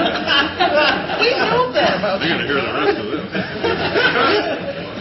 Okay, but at this point, based on everything that I've heard and the process that's taken place, 1 month, 2 months, 3 months, I don't believe there's going to be a consensus coming from that campus. I think delaying only kind of keeps the pain going in terms of the discussion, and I think another survey, I mean, I can't predict what another survey would produce, but I don't think 1,200 or 1,500 is going to make any difference in those survey results, and then that would just make our decision all the more difficult come May. And Lord knows there's lots of reasons to be against the tuition increase. They were eloquently addressed by students. But I think in this case, with the Chancellor and the Student Senate coming forward with this, I think we have to act now and approve this. Regent Vasquez. I'd like to just bring out 2 points. One is that in reference to the half a loaf, my sense is that the Chancellor has already gone beyond the half a loaf, because as I read the materials and had an opportunity to have a conversation, this number that is being talked about now is a compromise number. It was not the original number. So in a sense, the half a loaf has already been given. So what we're in essence talking about for May is no longer a half a loaf, it's 1/4 of a loaf.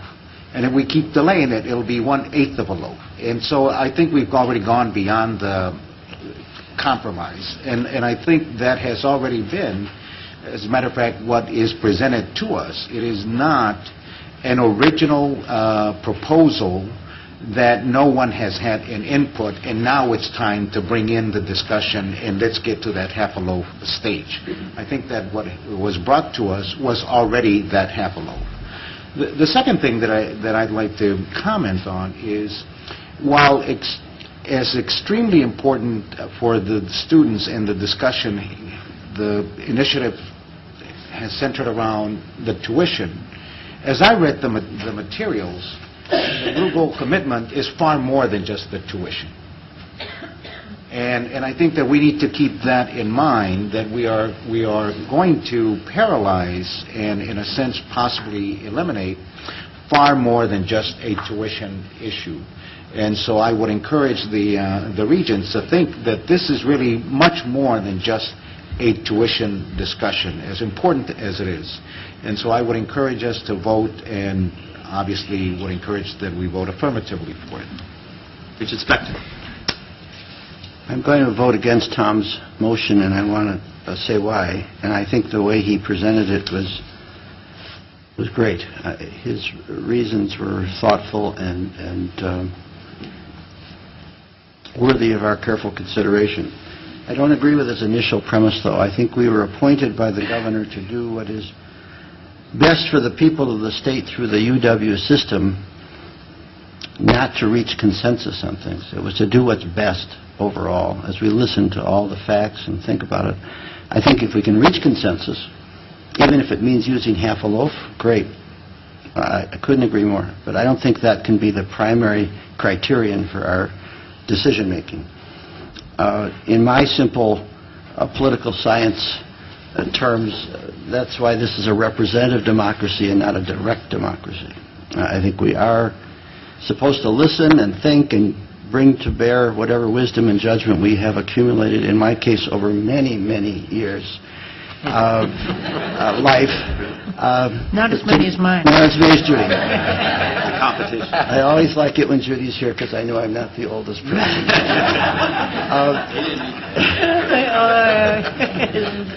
But and I think this is one of those situations where we've listened hard, where we have heard very good presentations on all sides. And I sat through all of yesterday's session, and I thought it was terrific. And I've said that to Brent. I think we should decide now, not only because this is what's best for the school as I see it, and therefore for the people of the state, But we should give predictability promptly to students, parents, those who are going to make decisions about both entering and continuing at the school. I think appropriate weight has been given to shared governance, which is a very tricky term I've learned from working on shared governance things over the last 5 years here. And I think in this case it's the student component of shared governance, and I think we have given weight to it, and I think a decision in favor of the Blue Gold commitment would be showing that. I think approval of the proposal, the original proposal now, after what we've done, is best for all of the students today and in the future, for both sets of students, and I think we have to think about all of them. Thank you. Thank you. Regent Bartel and then Regent Hopkins. I agree with what Regent Spector just said, and I'm going to vote in favor of the Blue Gold commitment, both because, as I said when I began my earlier remarks, I believe it is well thought out and carefully vetted by the campus, but also because of what the Chancellor said, that delaying the decision here would probably delay implementation of it and cause a good deal of uncertainty on campus. So I am in favor of the Blue Gold commitment, and I will vote in favor. Regent Hopkins. I guess I just have a question about the amendment that was made yesterday. What happens if we receive in the May meeting the report and we're not satisfied with it? Does that mean that the... We would send it back for further work. The report or the Blue Gold commitment entirely? No, just the report. So we're approving the dollar amount. Correct. We would be approving the dollar amount today and accepting the details later. Correct. Okay. Regent Crane. I simply want to register my support for the motion as originally presented by the committee. I think that the appropriate steps have been taken and that this is the moment to act. Thank you. I just wanted to make one, if I could, just one comment, which I think is underscored by, sort of reinforces what others have said here. On behalf of both the board and the campus, I think one of the concerns I have sometimes, obviously these are very passionate, emotional issues on both sides, and we've heard over the course of the last couple days and through email and other ways of communication, a lot of very strong opinions on both sides on the campus. I think one of the concerns sometimes when passions run this high is there's suggestions that aren't always quite the case. For example, and the one I just wanted to highlight is it was the suggestion that the leaders aren't listening. And I think that we may all be politicians, but I would suggest that some political leaders might take lessons from this board and from this campus in terms of listening. I think there's been a lot of listening going on, and there may not be agreement on the position that the person who's speaking has, but that should not be interpreted as not listening. And I think I just wanted to compliment both the campus and this board for listening and for going through what I think is a pretty open, transparent, and hopefully a process that other bodies might emulate going forward. So I wanted to thank you and congratulate all of you and as well as the campus on that aspect. President Riley, did you? Yeah, thanks, President Pruitt. I wanted to add my thanks to the students. I made me proud yesterday to be the president of the system, to listen to the debate going on both sides, and I want to compliment Brian and his leadership team for the way they conducted themselves through what's been a tough, but I think civil and intelligently waged debate where there is not consensus at the moment, and I think we're at decision time. That's why I recommended this resolution to you and the Blue Gold commitment. That's why I support it. It comes to you, as you know, with my support as well as the Chancellor's. If I don't support it, it doesn't come to you. So let me say a few words about that. I would not have supported this resolution if it had not lowered the rate after the student survey, but it did lower the rate after the student survey. I would not have supported this proposal if it would have placed Eau Claire's tuition in the top of its peer group. It does not do that even if you pass the tuition. It keeps it below the midpoint, around the midpoint of the peer group. I would not have supported this proposal if it had not included a strong financial aid component, and it does include a strong financial aid component. I would not have supported this proposal if the faculty and staff had opposed it. The faculty and staff support it. And I would not have supported this proposal if the campus had not gotten repeated votes from the elected student government leadership, the shared governance body in the campus, in favor of it. They got 3 in favor of it. Now, I have concerns, as Regent Loftus does, about the consensus as well, and that's really part of my reason for supporting the amendment to the original resolution that Regent Wingate proposed yesterday, and is in the current resolution requiring the campus to come back with a detailed plan for expenditures in May. Because my read of where the campus is that indeed, if this board were to postpone a decision now, that would inflame passions.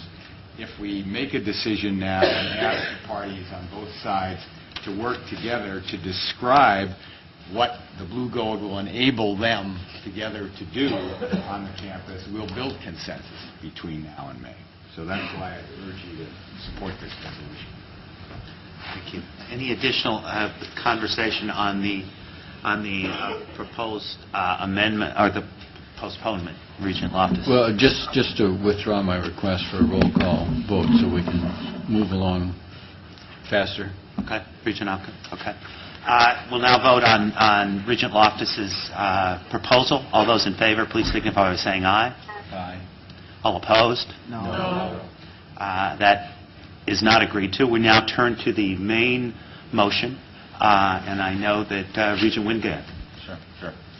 Well, I thought nothing could top my first meeting on the board where I was asked to approve the entire UW system budget. But now, this has become one of the most difficult decisions I'll make on this board. All politics is local.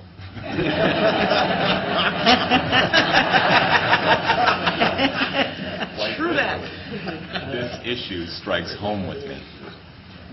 If passed, this will affect the bill I get as a student at UW Eau Claire and will augment my considerable loan debt. I take it very seriously, and I have weighed every perspective very carefully. First, the Blue Gold commitment has created the most student involvement that I have ever seen. Not only have there been students in opposition at recent Student Senate meetings, but over the last 6 months, students have been involved in a collaborative process with the administration to the extent of which I have never witnessed before. And I have witnessed this process before. For the 2 years before I came on the board, I oversaw the differential tuition process for students at UW Eau Claire. I feel confident in telling you that almost everything these student leaders did for the past 6 months was attend meetings to shape this proposal that's before us today. And I can say that within these meetings, student leaders were treated as equal partners. Student body and elected student leaders have many concerns, which they rightly should with any proposal of this scope, and I have taken them seriously. Student opinion has been a chief factor in the decision I made. I gave a lot of consideration into how these conflicting student viewpoints should weigh into my decision. In the end, I feel that the student body's elected leaders went through an extensive process that ultimately took into consideration the opinion of the student body and made a tough, close decision that approved the Blue Gold commitment. If the students' elected representatives had voted no, I would not feel comfortable considering this proposal today. I have been listening to both sides of this debate, and I feel it is very important to be responsive to the problems put forth by students. The largest concern I have heard from both elected representatives and students at large is that there is a lack of specificity in the program. We do not know exactly how this considerable tuition increase will be spent, but I understand that there must be a shared student and faculty process that has to be followed before specifics are given. However, there needs to be a greater level of detail presented to this board. My proposal yesterday that was accepted by the Business Finance Audit Committee attempts to address these concerns from students and board members. I propose that we approve the broad structure of the Blue Gold commitment so that these student-faculty committees can be created, and in 3 months' time at the May meeting, the specifics and projections that we lack today are presented for board approval. With this provision, students will get a better sense of what their tuition dollars will be used for, and students will have a chance to be part of this process before it comes back to the board. And with these considerations, I support the Blue Gold Commitment. Regent Opgenhut. I just want to request a roll call vote. Certainly. Any other observations, discussion on the main motion? If not, we will vote on that, and we will vote on it by roll call vote. Secretary Riddick. Chuck? Yes, Regent Walsh. I tried to say something before, but the system must not be working very well. I would just like to say I support this, and a quick comment is that, we talk about shared governance, and shared government works only if there's engagement. We obviously have engagement with all shared governance. Regent Walsh, could you just hold on for a minute? Can we see if we can do something about the? Yes, it does. Just hold on 1 second, David. I thought it was very clear. It's as clear as he ever is. It's not fair to pick on somebody that's not here. Oh, yes, it is. All this time. Yes, it is. He would do the same. Riley, I'm not your flower of the mountain, so let's go.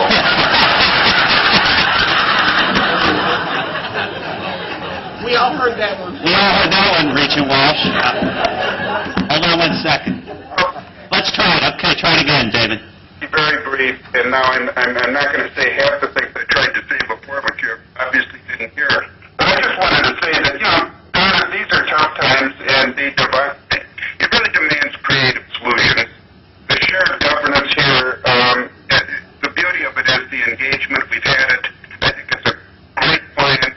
I think it's what we have to do, and we have to make sure the public and the legislature understands that doing our part and trying to find alternative solutions.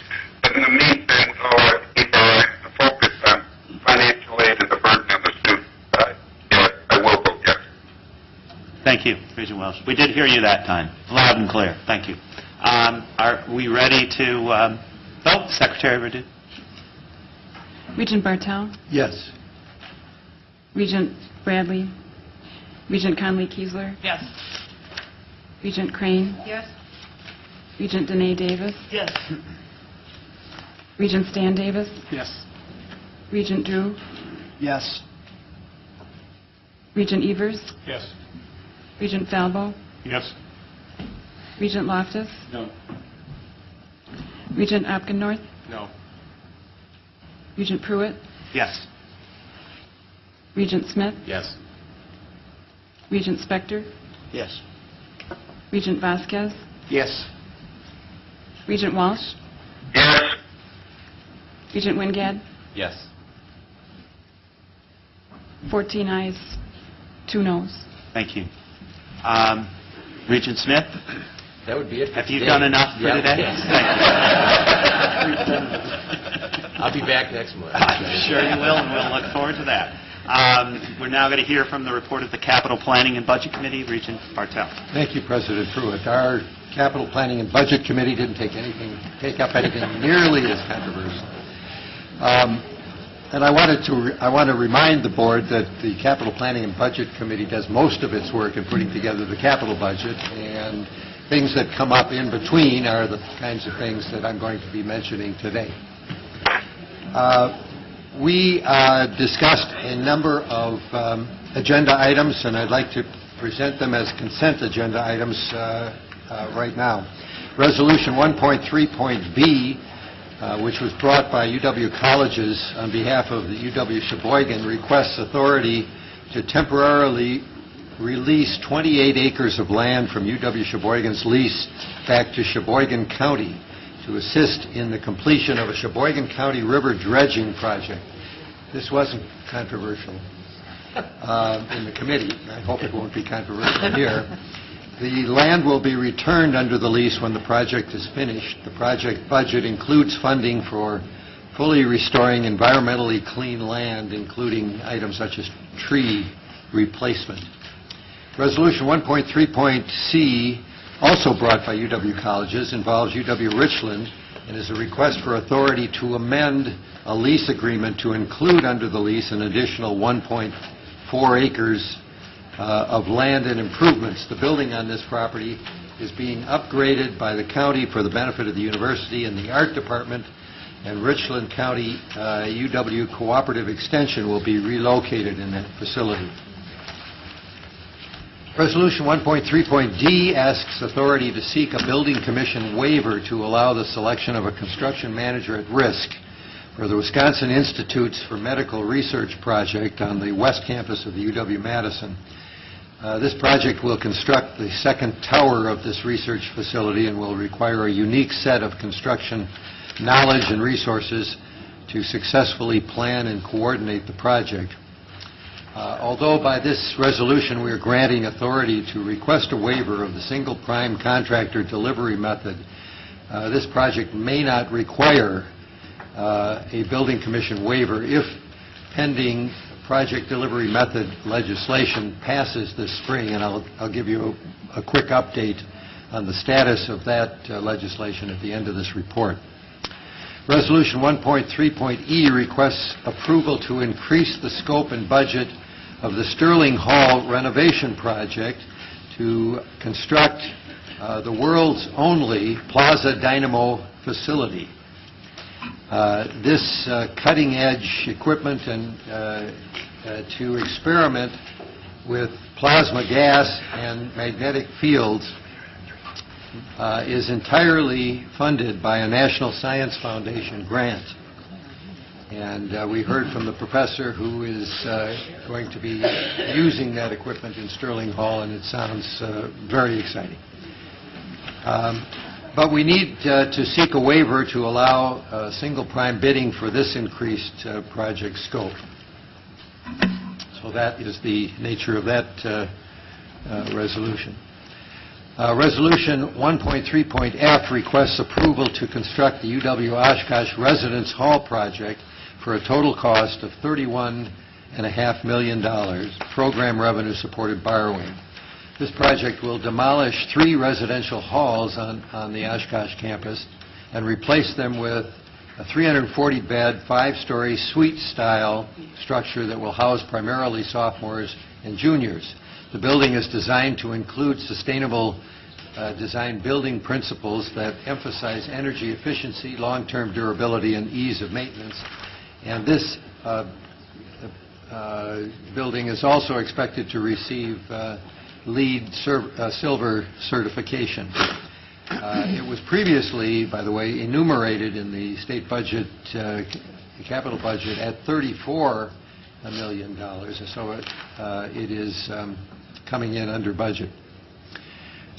Resolution 1.3.g is brought by UW-Whitewater and requests approval to construct the Fisher and Wellers Halls renovation project and to increase the project budget by about $2 million program revenue cash, for a total of $10.5 million. This is a project that will renovate the first 2 buildings of 12 student residence halls at Whitewater that are in need of capital renewal. I think most of these buildings were built in the 60s, and like many buildings that we've seen around the campuses are now in need of renovation. The work in both buildings will improve existing rooms, add sprinklers, replace the mechanical, electrical, and plumbing systems, as well as window and exterior door replacements, and add exterior elevator shafts to make upper floors more accessible for disabled students. This project was in our 2009-11 capital budget. And Resolution 1.3.h is also a UW-Whitewater project. This seeks approval to construct Highland Hall solar photovoltaic system. It is a system of photovoltaic mirrors, or it's an installation on the roof. And Go for it. I told you and they do photovoltaics. This costs $296,000. It's interesting that this array of mirrors on the roof will connect with the building's electrical distribution systems and reduce energy consumption from the grid.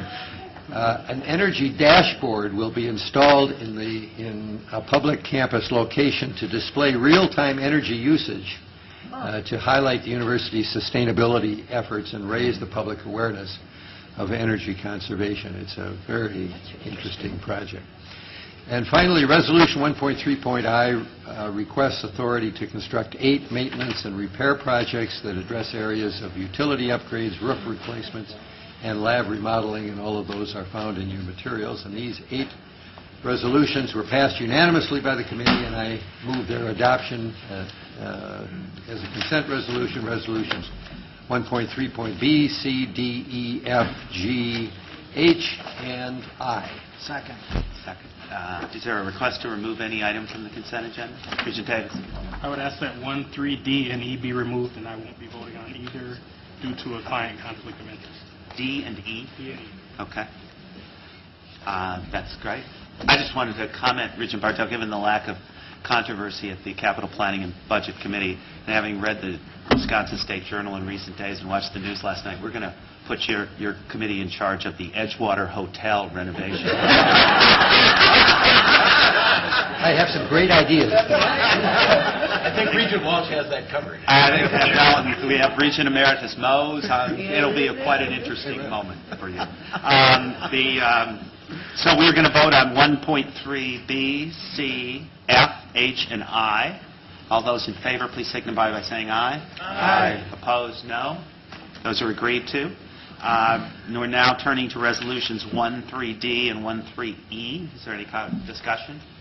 If not, all those in favor, please signify by saying aye. Aye. Opposed, no. And Regent Stan Davis is abstaining. Thank you. Back to you. Associate Vice President David Miller reported to us that the Building Commission approved about $46 million for projects for the university at its December and January meetings. He also then updated us on the status of the project delivery legislation. We've discussed this at previous Regents meetings, and I think you know what we're talking about.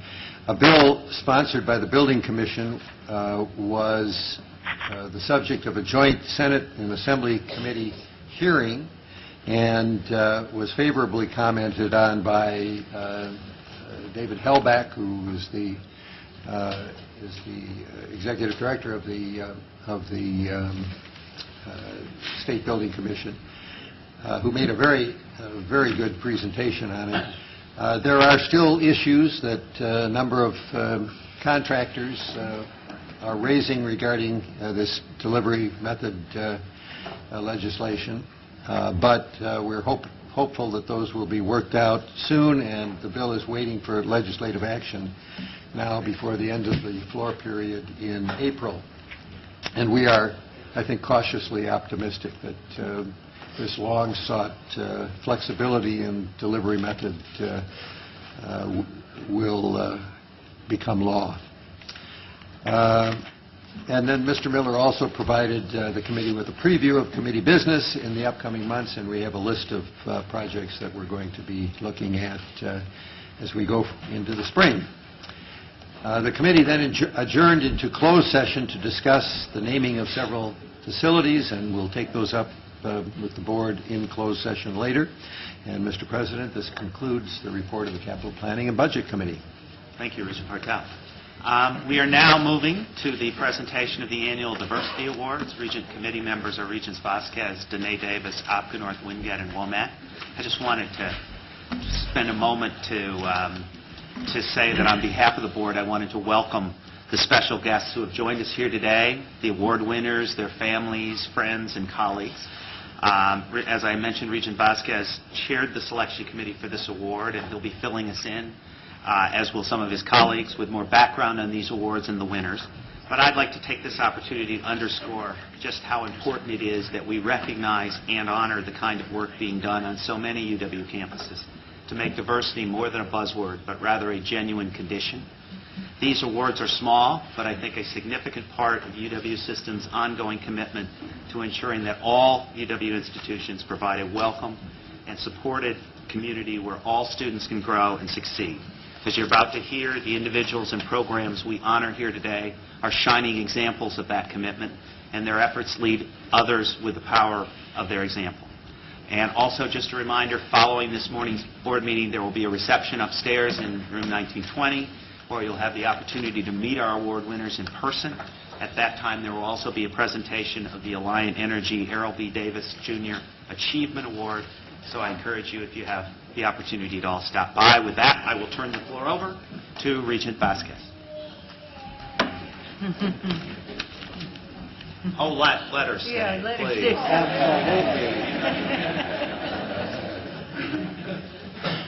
President Pruitt, thank you very much. And again, I would also like to extend a welcome to all the recipients, their friends and family members that are here, as well as their colleagues who have joined us this morning. For us, it is definitely a privilege and a pleasure to have all of you here. This is.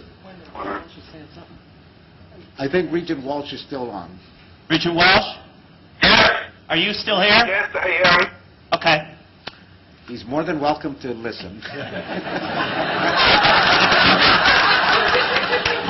long as he doesn't talk. Yes. This is the second year that the Board of Regents has presented its Diversity Awards, which are meant to recognize the outstanding contributions to diversity and inclusion by individuals, teams, and programs at our UW institutions. While the awards are relatively new, these are ideals that the UW system has pursued for more than 20 years.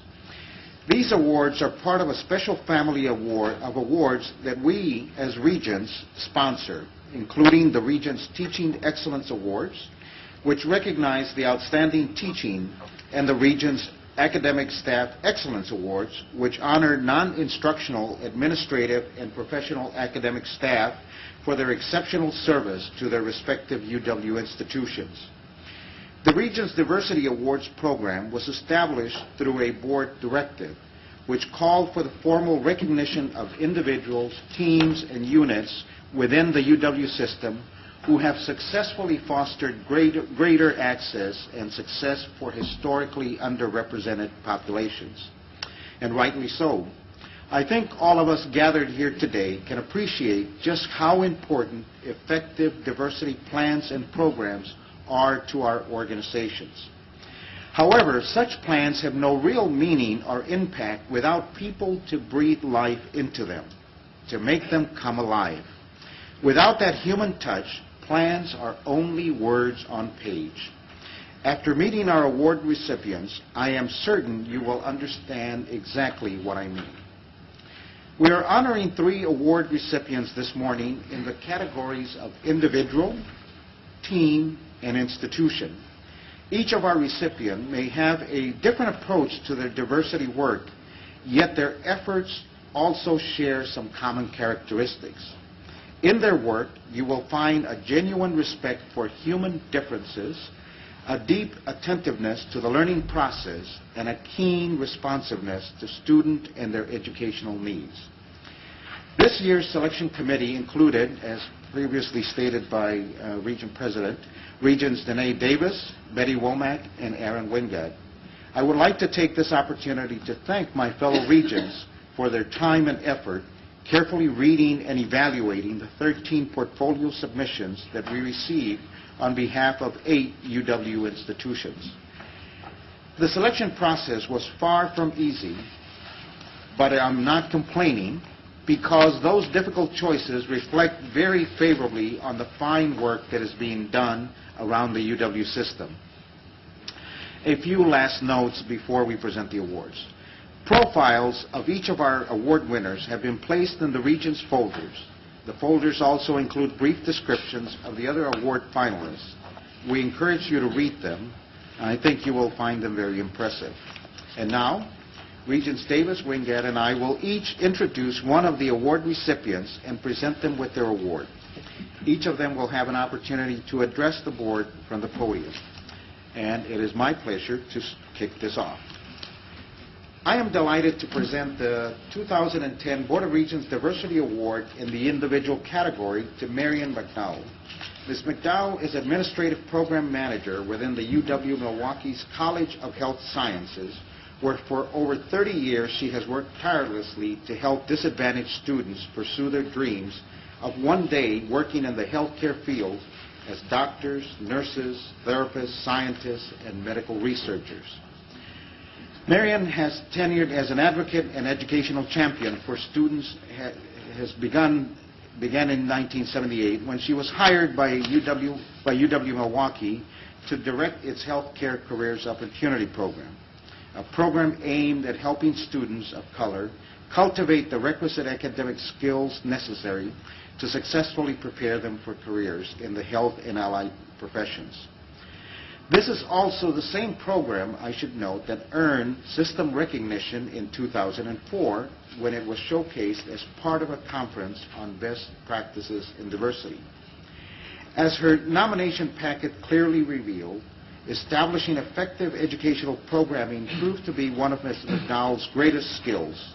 In the course of the 3 decades, she has played a pivotal role in the creation of numerous academic skill-building programs for students of color, which address nearly every stage of the educational pipeline. Among those programs, the Diversity Health Science Academy, which introduces elementary and middle school students to the world of healthcare through hands-on experiences in math and science. The Saturday Academy, an extracurricular program for 11th and 12th graders aimed at honing their math and science skills while also introducing them to healthcare facilities, lab settings, and the college classroom. And the Health Careers Undergraduate Program, which helps prepare undergraduates of color for the academic rigors of graduate and professional schools. And there's more. In the process of building these programs, Ms. McDowell has also played the critical role of fundraiser. And as Regents, we always love fundraisers. Securing millions of dollars in state and federal funds from agencies such as the Wisconsin Department of Public Instruction, National Institutes of Health, and U.S. Department of Health and Human Services, Health Resources, and Services Administration. She has proven herself to be an extraordinary collaborator as well, forging strong relationships with important partners such as the City of Milwaukee Health Department, Milwaukee Area Technical College, Marquette University, obviously within the UW-Milwaukee community, the Children's Health Education Center in the Milwaukee Public System. Through her efforts, thousands, and I'd like to underline that, thousands of students have been exposed to health careers, and hundreds have gone on to complete undergraduate, graduate, and professional school educational feats of achievement that we proudly herald today. Through her dedication and commitment to improving the lives of students and communities of individuals from underrepresented groups, Ms. Marian McDowell has made a strong, positive impact on the field of higher education, the health career professions, UW-Milwaukee, and most definitely the community. It deserves noting here that we are not the only ones who have recognized her contributions. Just last year, the National Association of Medical Minority Educators bestowed upon her the President's Award for Outstanding Service to the association. This same organization has also elected her the National Nominations Chair of Conferences and appointed her to its Board of Directors. There are numerous other accolades that we may bestow upon her.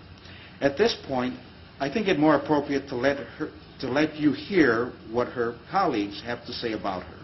So I will close with the words of Ms. Delois Snow, Interim Executive Director of UW-Milwaukee's TRIO and pre-college programs. Helping young people succeed is what Marian is most compassionate about. All of her efforts over the years have been dedicated to helping young people to prepare for college and to succeed at the post-secondary level. Marian has spent countless hours mentoring young professionals about succeeding in the workplace by stressing the importance of networking, training, and development, and sharing her skills and expertise. She continues to promote education at all levels, and she is an outstanding educational leader here on campus in her community. It is my pleasure and my best wish to present this award to Ms. Marion McDonald.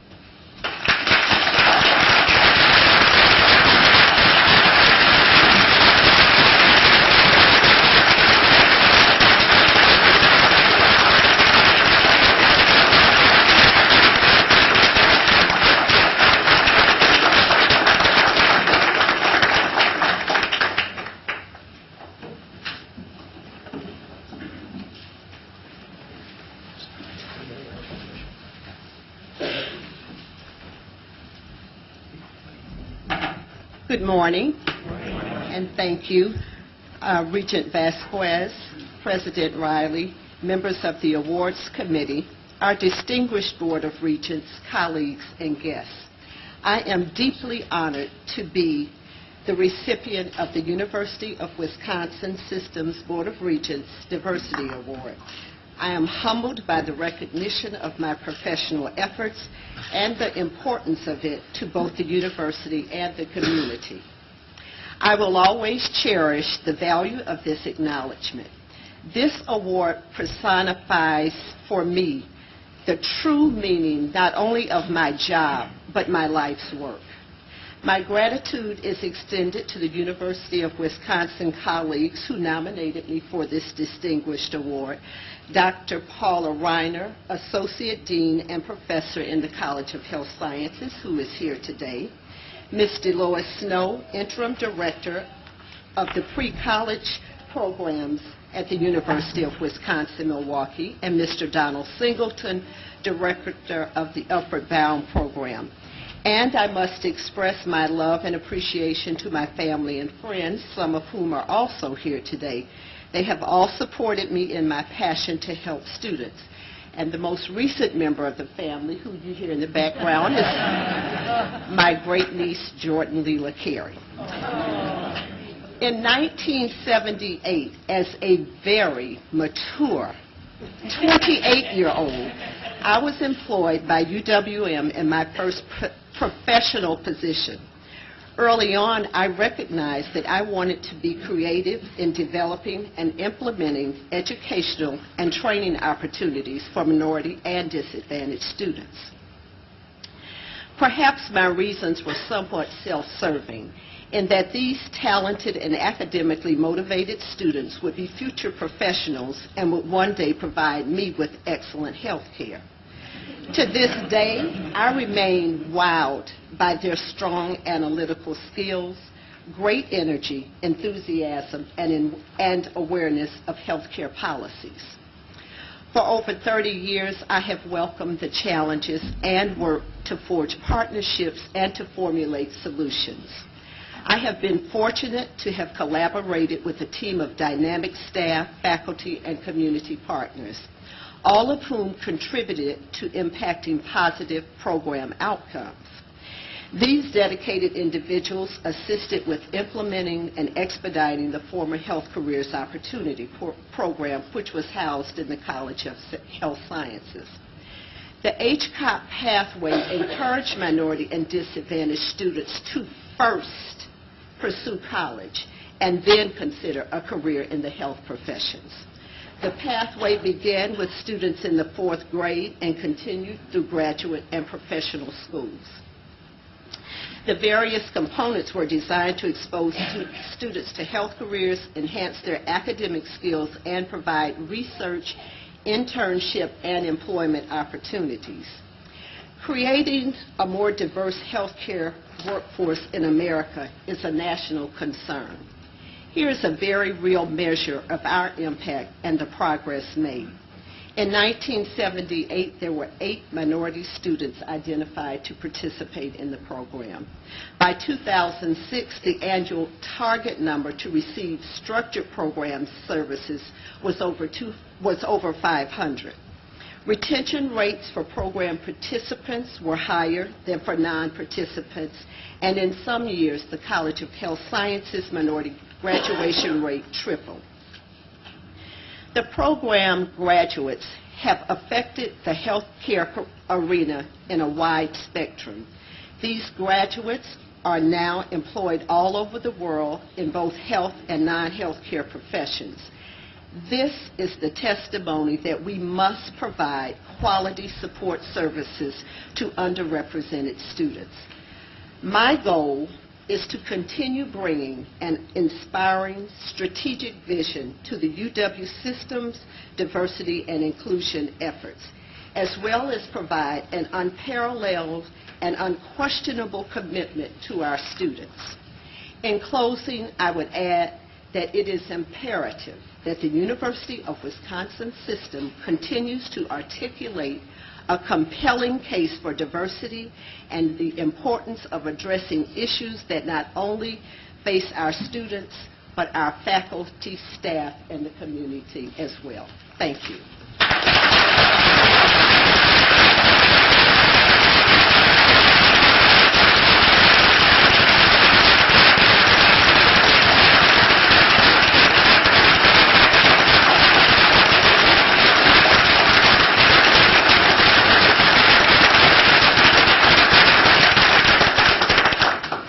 Good afternoon, fellow regents and guests, and I just want to, on a personal note, say that I am so very, very proud to know Marian. I've known Marian McDowell and know her to be not only worthy of this award, but she is a strong, strong leader and influencer. She certainly was for me back in the 80s when I joined state government, and we were part of an organization called WAPSI, and I'm just like so thrilled for you. So I just want to tell you personally, congratulations. But I'm here also and pleased to present the 2010 Board of Regents Award in the team category to the Multicultural Awareness Program Facilitation Team at UW Extension and UW Colleges.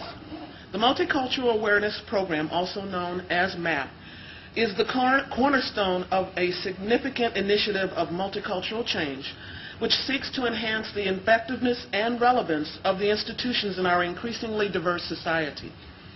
Using a train-the-trainer model, the Multicultural Awareness Program has held 38 two-day workshops so far, which are open to all UW colleges and UW Extension employees all across the state. The program is focused on transforming the two institutions by facilitating a deeper understanding of cultural issues on multiple levels: personal, interpersonal, institutional, and cultural. And what makes this team of facilitators so unique is the fact that the team consists of more than 24 volunteers from UW Extension and UW colleges.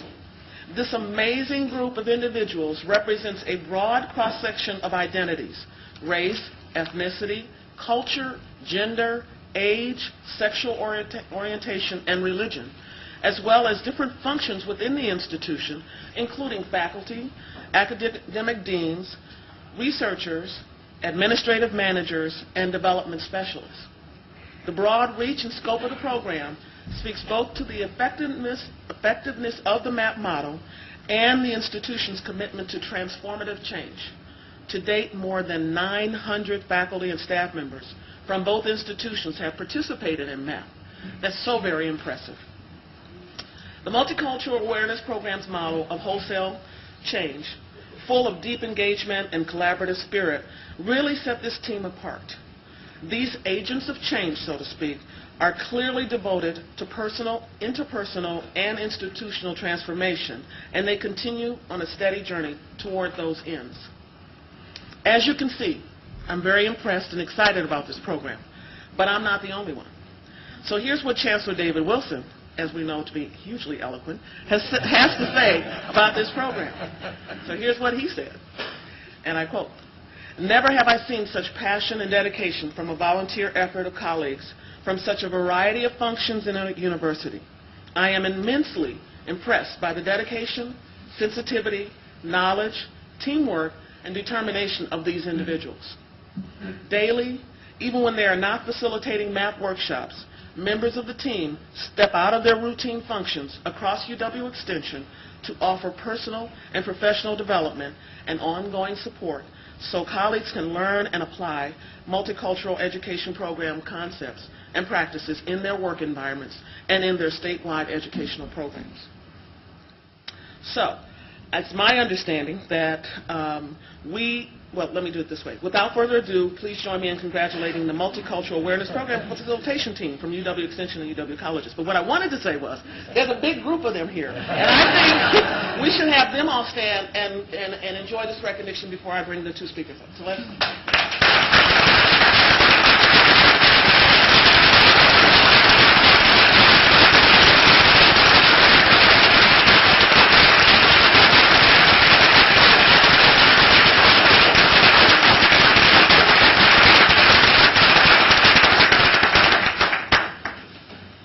Isn't that just kind of wow? I mean, really. I mean, a picture says 1,000 words, right? So, here to accept the award on behalf of the math team are Demetrius Brown, whom I also know and adore, a 4-H and youth development faculty member, and Susan Fay, a video design manager for Wisconsin Public Television. Please come forward.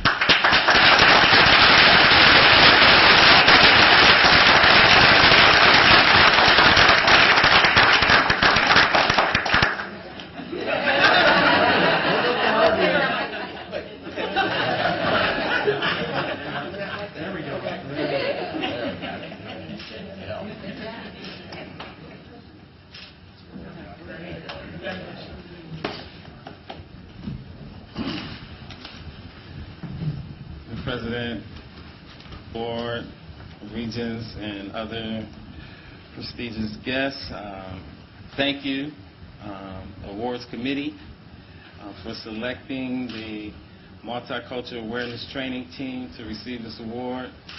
It's been 5 years that we have been taking on this task to educate our colleagues and our other members of the University of Extension as well as UW colleges about multicultural education.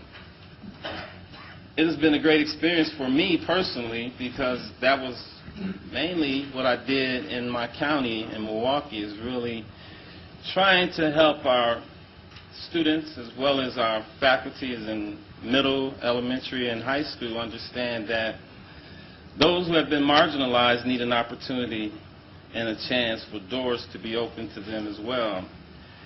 And going through the multicultural awareness training and being a part of this team has allowed me to broaden that information on a wider scale, which I personally feel is vital to our community as well as those who have been marginalized throughout the history of this country.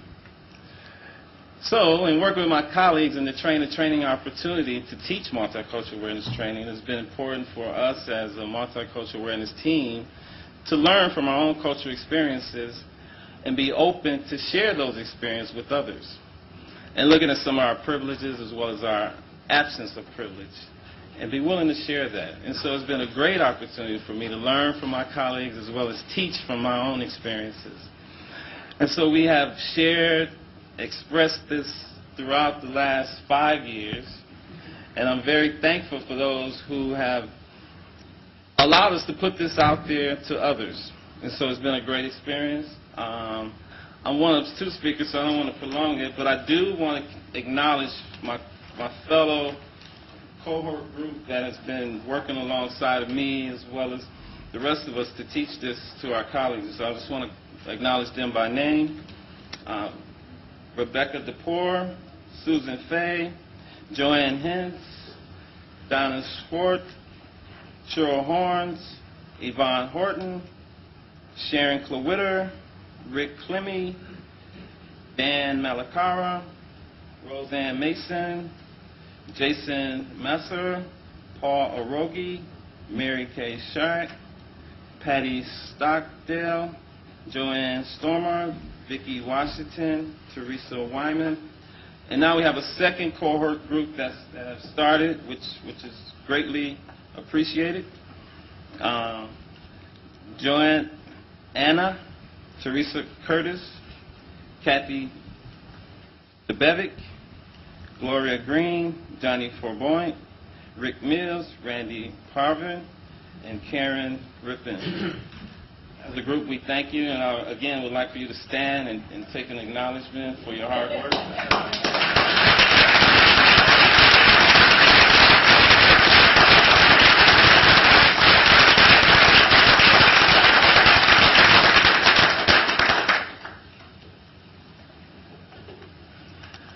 really, really appreciate the support of our Chancellor, David Wilson. Without his support and his encouragement and his kind words, we would not be here doing this work. So we appreciate Chancellor Wilson. And now I turn it over to the next person who would like to speak. Chancellor, did you want to make brief remarks today? If you do, please just take this moment and. Thank you very much. I'm honored. First of all, let me say thank you to the board for the recognition of the Multicultural Awareness Program. And then thank you to the multicultural trainers. I can truly say that, and I need to knock on wood as I say this, that I have not received in my tenure as Chancellor one complaint from a colleague regarding mistreatment because of human differences. And I need to knock on wood, and I hope that I don't have one when I get back to my office. But as Chancellor, my role here has simply been to get out of the way and let a wave that has engulfed our institutions continue to flow. And that has been my role, if you will. This particular team has led what I called a real cultural, institutional transformation. And in the case of the UW colleges, that transformation has led to an increase in the percent of students of color on our campuses, an increase in the retention rate of those students. In the case of UW Extension, as we've gone around the state, we've heard from communities that we have changing demographics coming into our areas, and what we're looking for our Extension colleagues to help us in the community to deal with the changing demographics. And so the board is recognizing a program today that truly has transformed the culture of the UW colleges, the culture of UW Extension, and indeed the culture of many communities in which our work is unfolding. And so let me just say once again to the multicultural team, thank you very much for your incredible leadership, and it's a pleasure for me to work with you day in and day out. Thank you.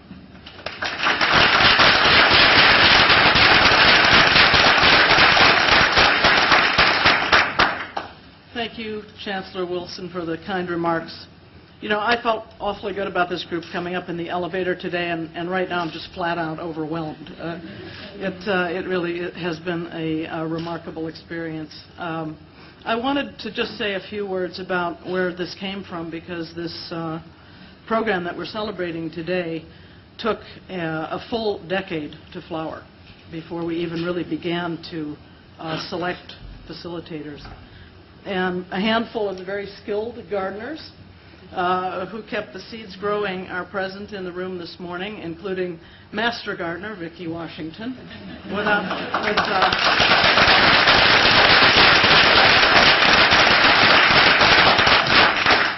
whom I guarantee you I wouldn't be standing here, and this group would not be this group. President Riley did some heavy weeding for us back in the day. There are many, many people who pulled together to make this effort the success that it is today. Since 2006, when the first group of facilitators completed our 2-year intensive training, well, you know, you gave us the stats. The stats are impressive. We have reached a huge number of our colleagues. The piece of that I want to tell you is that everybody volunteered to come. I find that kind of amazing. All 900 of those colleagues agreed to show up on their own to these trainings. And we have had a great deal of positive feedback. In fact, many people who have gone through this process describe it as life-changing.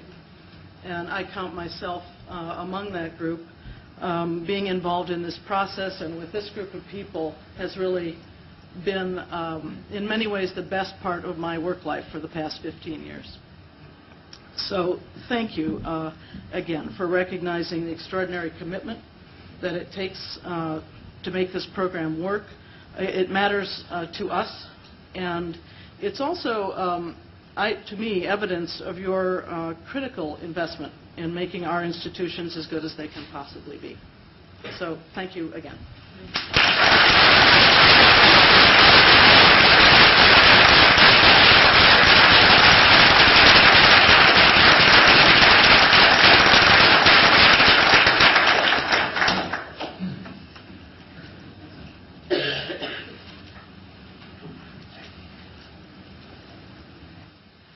Well, this is a much easier speech to give, and I'm glad to have the opportunity.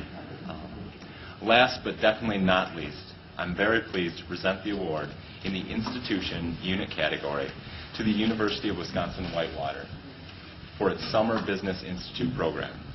The program is represented here today by its director, Frida Briscoe. Although relatively new, it is an extraordinary initiative, one that models the kind of responsiveness to student needs that people have come to expect from UW institutions. Let me tell you a little bit about this program. First, a little background. Data compiled through the UW Systems Equity Scorecard Project revealed that at UW Whitewater, students of color performed as well as their white peers in freshman and sophomore business courses. But by the third year of college, they tended to switch to other majors. Unwilling to accept the status quo, the Summer Business Institute originated 2 years ago as part of a cross-departmental initiative led by Ms. Frida Briscoe, director of the Minority Business Program in the College of Business and Economics. Ms. Briscoe and the college administrators gathered faculty from accounting, economics, business education, and marketing, as well as staff from academic support services, to begin a conversation about addressing this identified gap in retention. Their goal? What could they as an institution do better in order to support success for business students of color? The result was the Summer Business Institute, a one-week residential program for admitted students of color with a GPA between 2.5 and 2.9. As part of the Institute, students are connected with business faculty and administrators from UW-Whitewater's College of Business and Economics. They also develop a vision of what a business career could be, work with mentors, establish a cohort of friends, and learn about life on campus. Early progress reports have been pretty promising. Between 2008 and 2009, the Summer Business Institute increased enrollment from 17 to 25 students. The program has not only posted gains in student access, but the Summer Business Institute students have had a 94% retention rate. That compares to the 85% retention among other students of color in the Minority Business Program. What is unique about this program really is the broad collaboration across the campus that went into it. Ms. Briscoe and her colleagues used the equity scorecard data to help identify equity gaps. Then the faculty, advisor, staff, students, business sector, and community worked together to fashion a comprehensive program to strengthen student skills for academic success, building appropriate student support, relationships with faculty, and addressing campus climate issues.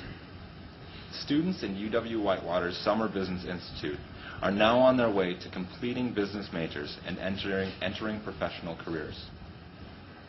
The College of Business and Economics is committed to mentoring these students of color who came from a variety of different backgrounds so that they may become active, involved members of the campus community and the business world. What's more, their presence in the business classes enriches the learning experiences and college culture for all students, helping to prepare all students for a diverse world. As one student participant commented, this was a great experience, and it has left me filled with hope and excitement for my time here at UWW and beyond. And this direct student impact is why I feel particularly honored to present this award today. On that note, I am pleased to present the Regents Diversity Award to UW-Whitewater's Summer Business Institute, represented here by Ms. Frida Briscoe, Director of the Minority Business Program.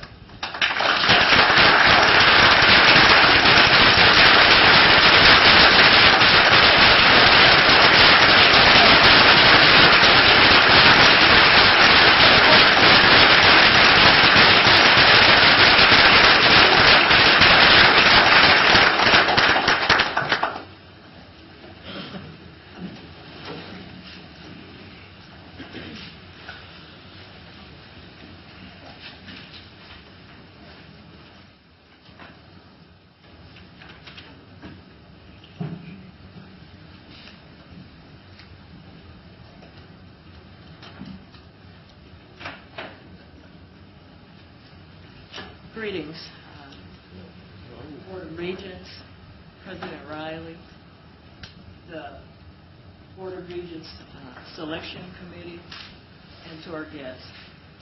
On behalf of the Summer Business Institute coordinating team, I wish to say thank you and give you a sincere appreciation for this award.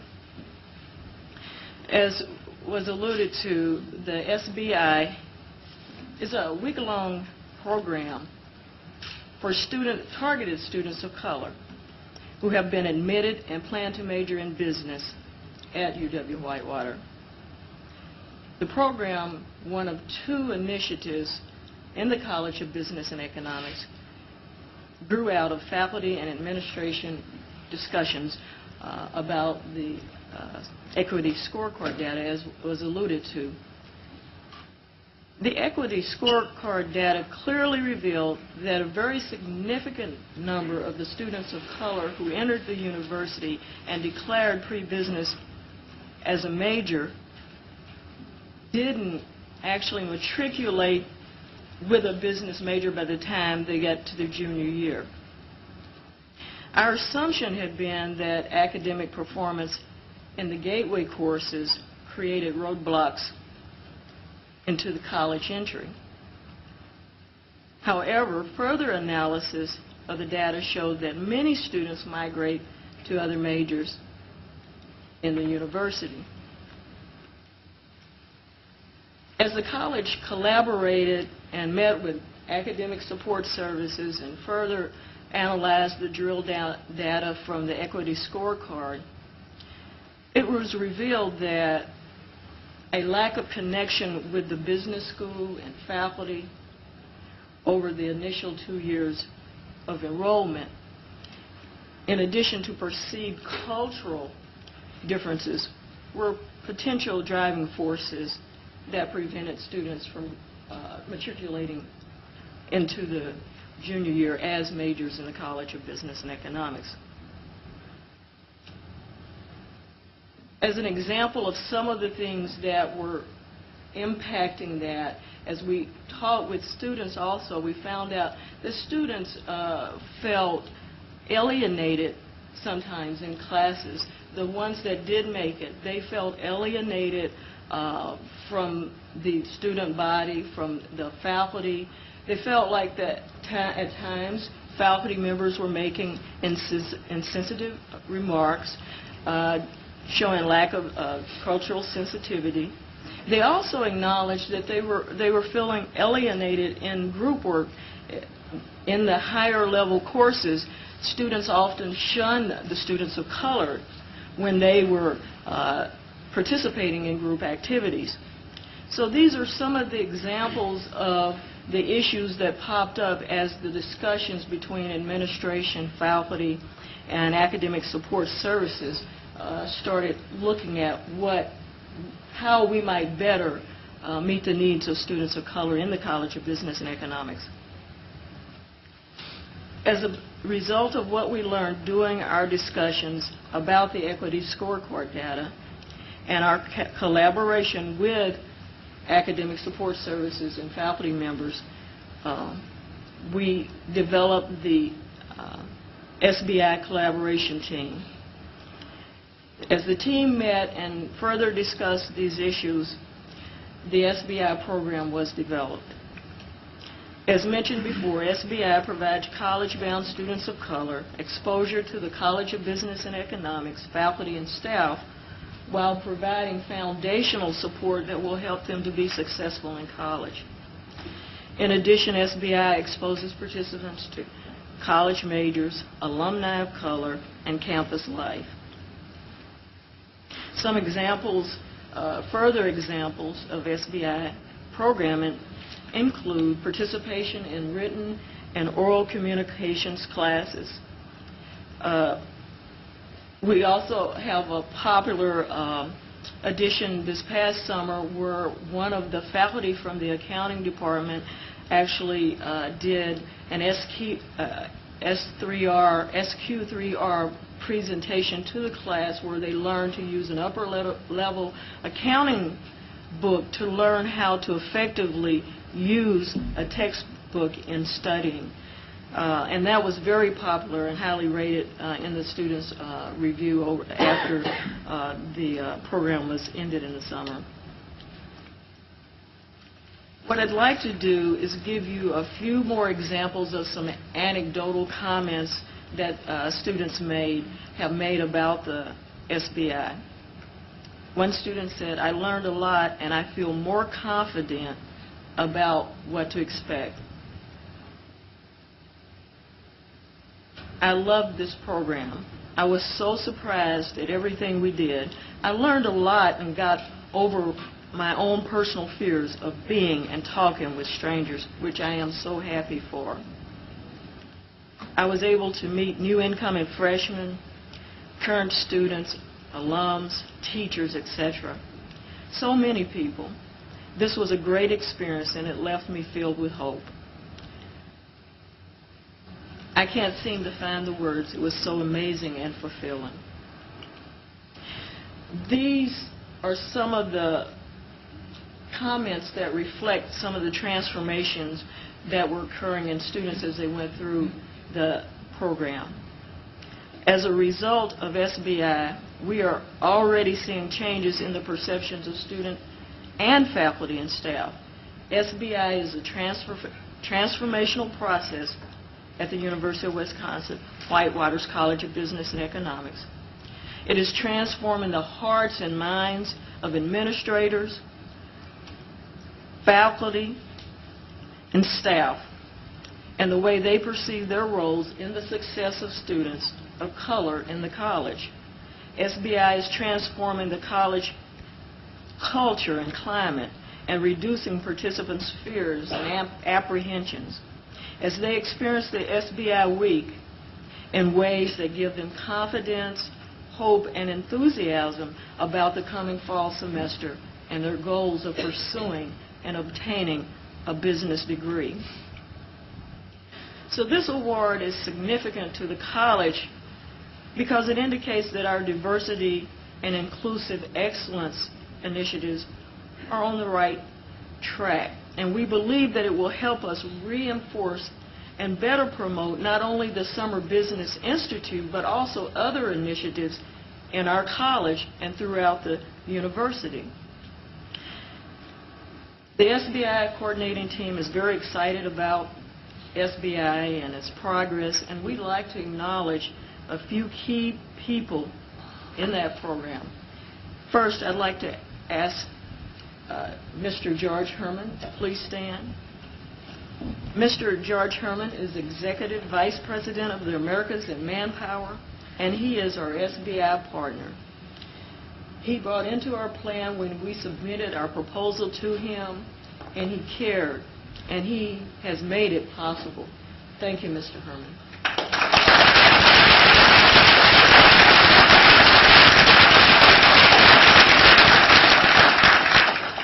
Another key player has been Interim Dean Lois Smith. Dean Smith, would you please stand?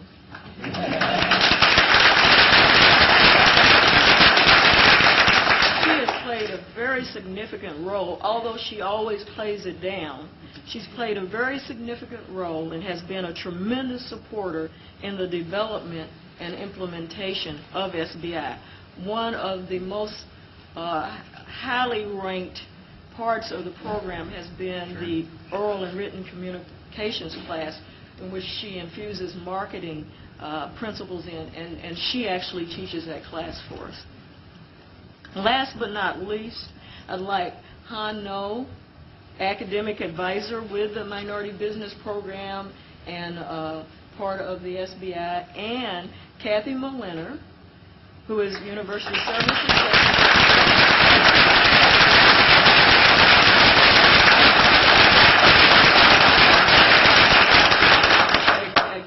University Service Associate for the Minority Business Program, and both Han and Kathy play very critical roles in the day-to-day operations of SBI.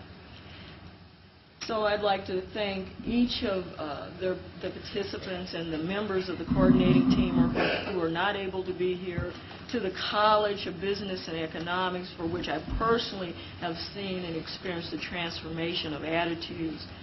I thank them all very much. In closing, I again want to thank the Board of Regents and the Selection Committee for recognizing the University of Wisconsin-Whitewater's Summer Business Institute for this very prestigious award. Thank you very much.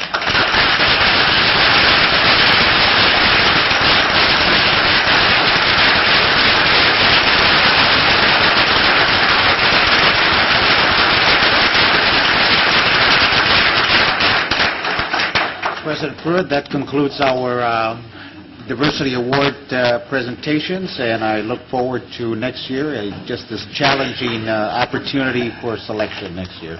Thank you. And we again invite all present here, chancellors, provosts, most definitely regents, if you would please join us at the reception afterwards.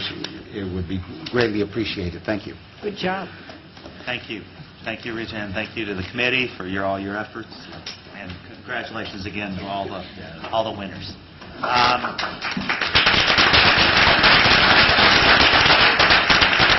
feel like I was back at State of the State there for a minute.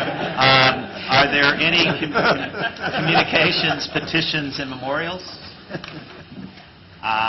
Is there any unfinished or additional business to come before the board?